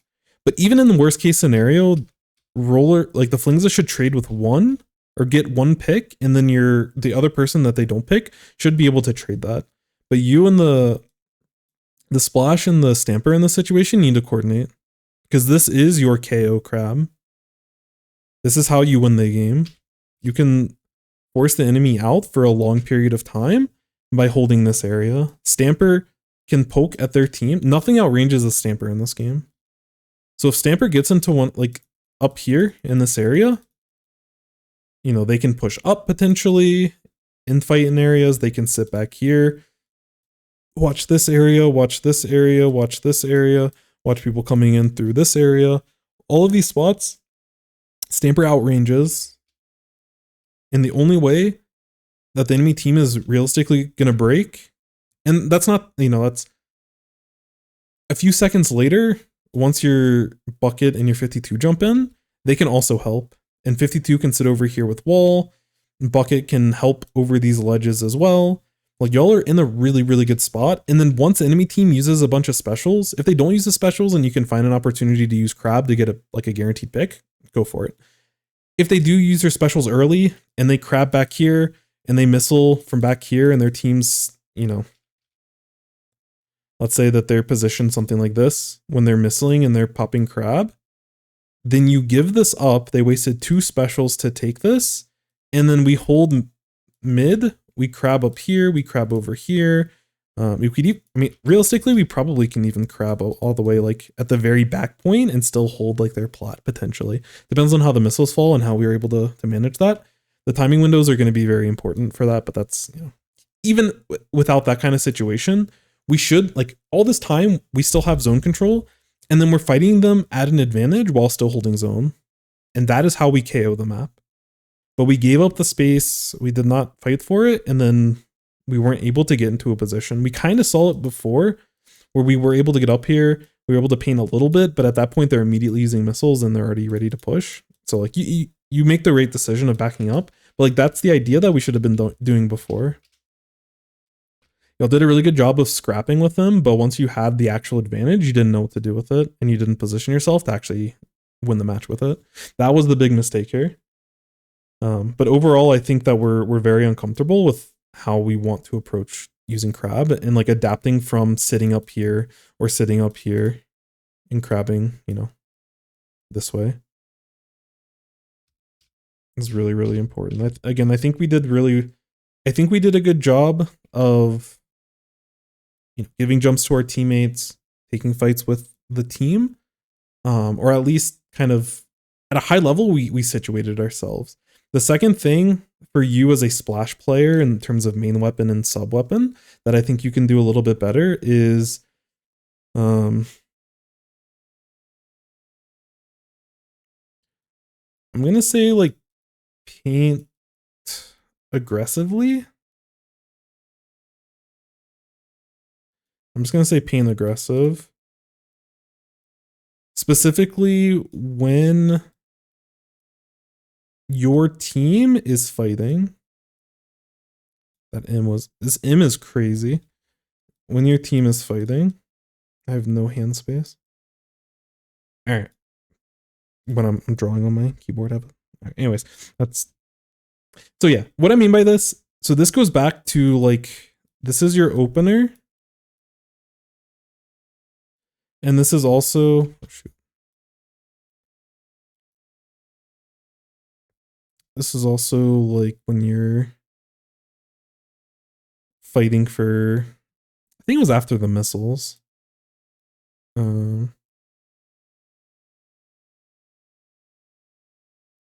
After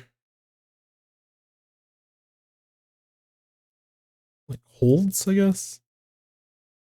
So the biggest thing in both of these is that we're trying to paint for crab. So the biggest thing that we messed up is that we can paint crab. Okay, this isn't gonna work. This is gonna be the last thing, so we'll just put it on here. This is a good overall thing anyways. We can paint for crab.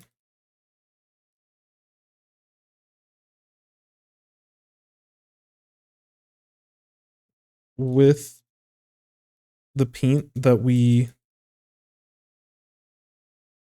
to contest map.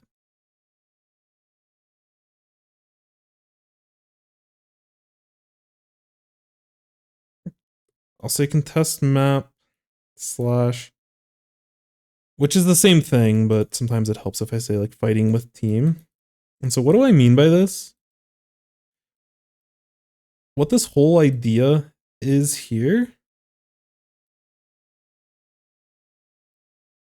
is that when we're trying to, because as a splash player, when we're trying to hold, it's a really important concept that the splash player understands, where we need to paint for our crab, and it's a race between us getting our crab and the enemy team getting their crab.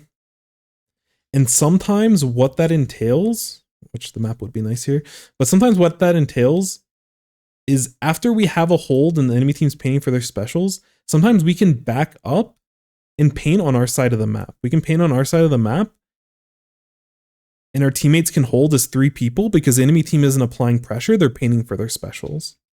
And if we know the enemy team isn't trying to pressure us because they don't have specials, because they don't have map control, you know, they don't have some sort of advantage that they can use to push us, that gives us time to paint. And sometimes we have to get paint outside of just, you know, it's more efficient for us to paint with everything around the middle of the map versus painting directly in front of us. And that's okay to do, but we have to know when it's okay to do that and when it's not okay to do that. And there's times where it was not okay for us to do that because our teammates were trying to take fights and we were not there to help them. And yes, backing up, getting paint, and repositioning to get into a spot to use crab, it is very important. But if your teammates are trying to take fights, you either need to tell them not to take fights. Yo, Cap K, welcome in, welcome in. I'm assuming is the salmon around the extra work, is that happening right now? Yo, oh, thank you so much for the bits and welcome in, welcome in. Wait, is it already over? Did I miss it? Or did the extra work not start yet? Also, welcome in, Limo. Hello, hello. Oh, it hasn't happened? I thought I saw someone on Twitter talking, like they were like complaining that extra work was like, they didn't like it. But maybe they just went over the data mine. Oh, my bad. Okay, so at least I didn't miss it. Next weekend, thank you. Oh, it's leaked. I see, I see. I can understand that. I don't care, but I can understand that. You got Cap to play PvP. Let's go. Let's go. I feel like Salmon Runners probably would have destroyed the all random weapon rotation. I feel like y'all can probably flex a lot of weapons because of the nature of Salmon Run. Yeah, welcome in, Carol. Hello, hello. Oh, okay, I thought it already happened. Okay, it's coming in next week. I destroyed people with a snipe right there. It's secretly OP. Don't worry, don't worry. A random weapon flex from the SR experience? Yeah, for sure. I feel like the scariest players are the ones that are. See, I said it back in Splatoon 2, but I think it's even more true now. Where like if there were, and there has been some. I'd be interested to see the Salmon Run history of a lot of competitive players, because I know that there's some people that have been competing that have a Salmon Run background that are like improving very fast, and like they don't really know how to play the PvP part of the game, like all the stuff we're going over now with like the macro and stuff. Understood. But like the way that they can navigate around paint, their comfortability playing with and against a bunch of different weapons because of all the experiences they have in Salmon Run is actually kind of huge.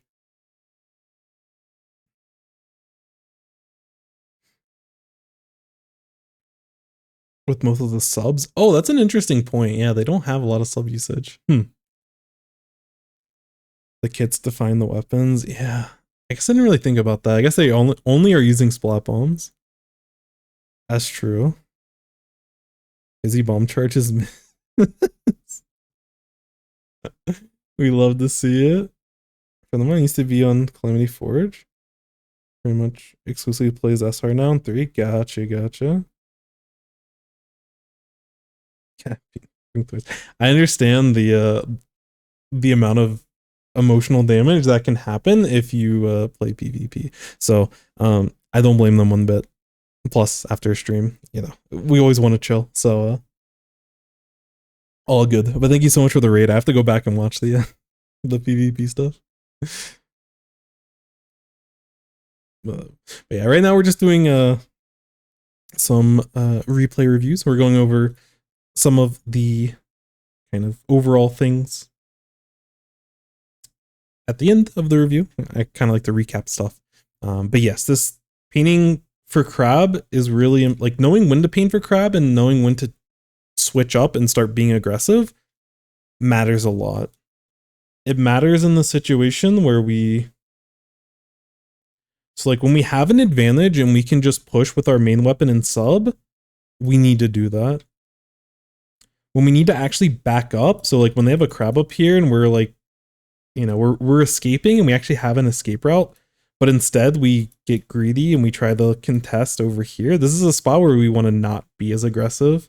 So like it's good to know when to, like when you should turn off trying to help your team versus like your own survival or you painting for special. But in a lot of situations, I shake my controller with Toxic Mist. Welcome in, welcome in.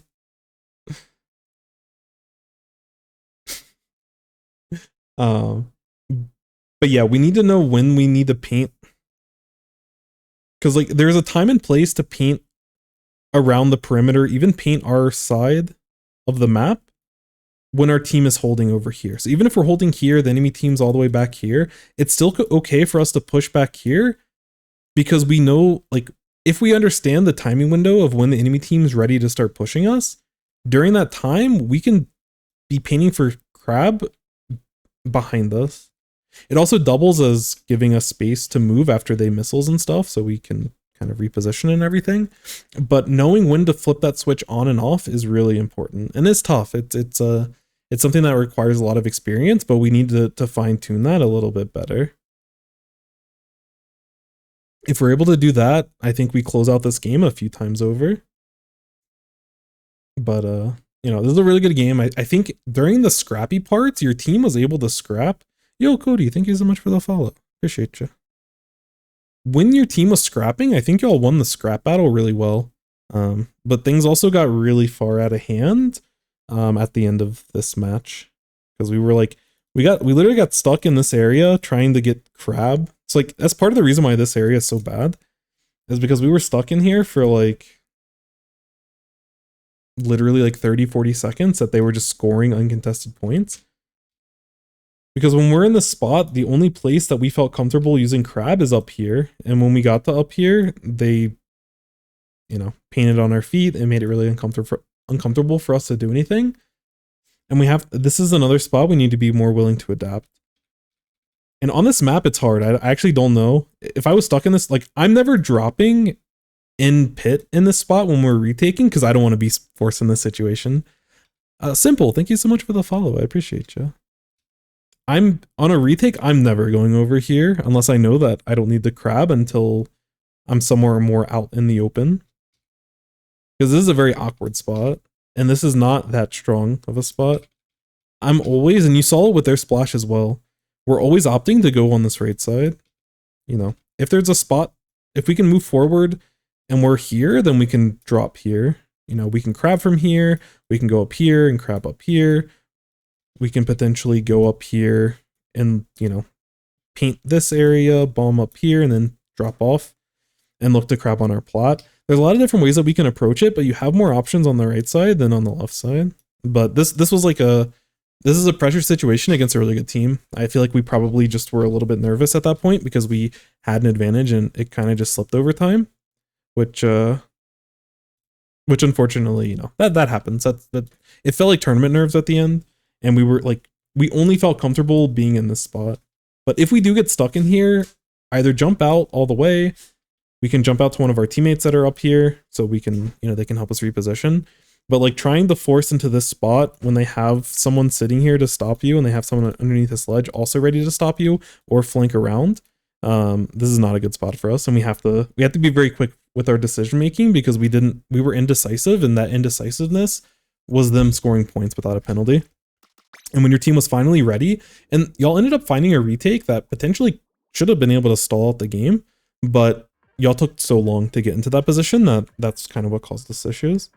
But yeah, again, with the scrapping, I think y'all did really well. 52, they did a good job of holding space. They didn't get a lot of picks, but I think your two kind of midline weapons did a good job of holding those side lanes. But, you know, most of these crabs just honestly weren't as high value as you would hope for. Yo, welcome in, Hope. Hello.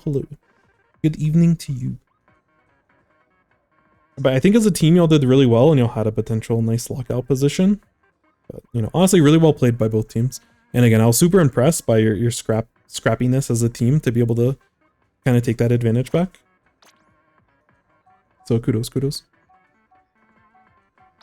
But yeah, the macro with zones is tough. Is really, really tough.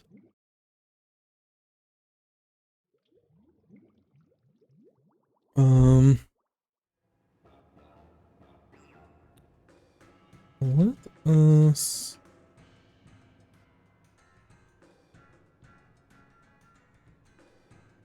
Is there someone... I kind of need to leave a little bit early tonight. I want to see if there's someone that I can raid right now. There's a couple of people I'm down to raid. Tomorrow I need to get some things organized both on the stream side and on other things. If y'all have someone that you would like to raid, please let me know. Otherwise, I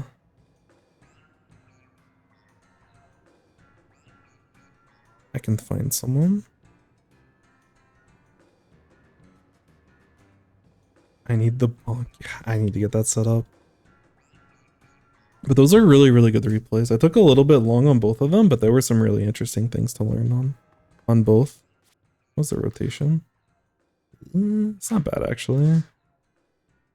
It's not bad, actually. I need to play with you, Fizzy, on this. I need to work through the TC. Yeah, Kobayashi, that's who I was thinking. I don't know how much competitive or how much Splatoon in general they've played in 3. But back in Splatoon 2, they were an incredible sploosh player. Yeah, we can raid them. That's a good call, Sully. Very, very strong player. I think they were like consistently 27 plus. I don't know what their max was, but they're a really good player. I think they're messing with Line Marker and Rapid Pro Deco, which is a personal recent favorite of mine. So I'm actually interested to see how they play it. But go enjoy their stream. Again, thank you everyone for being here, all the support. Thank you so much, Leafy. Thank you so much, Cap. Thank you so much, Bullkelp. Was there another? There might have been another. I apologize. I think there was another raid potentially. Okay, no, that was it. But just, you know, all the new faces, all the old faces. You know, I appreciate you all. Appreciate the conversation. It's always a good stream when I can go on really long tangents and kind of forget what happens. I love my tangents, so anytime I'm able to do that, I'm happy. But yeah, we will be doing a lot of. We'll probably be doing some more early streams. Maybe not tomorrow.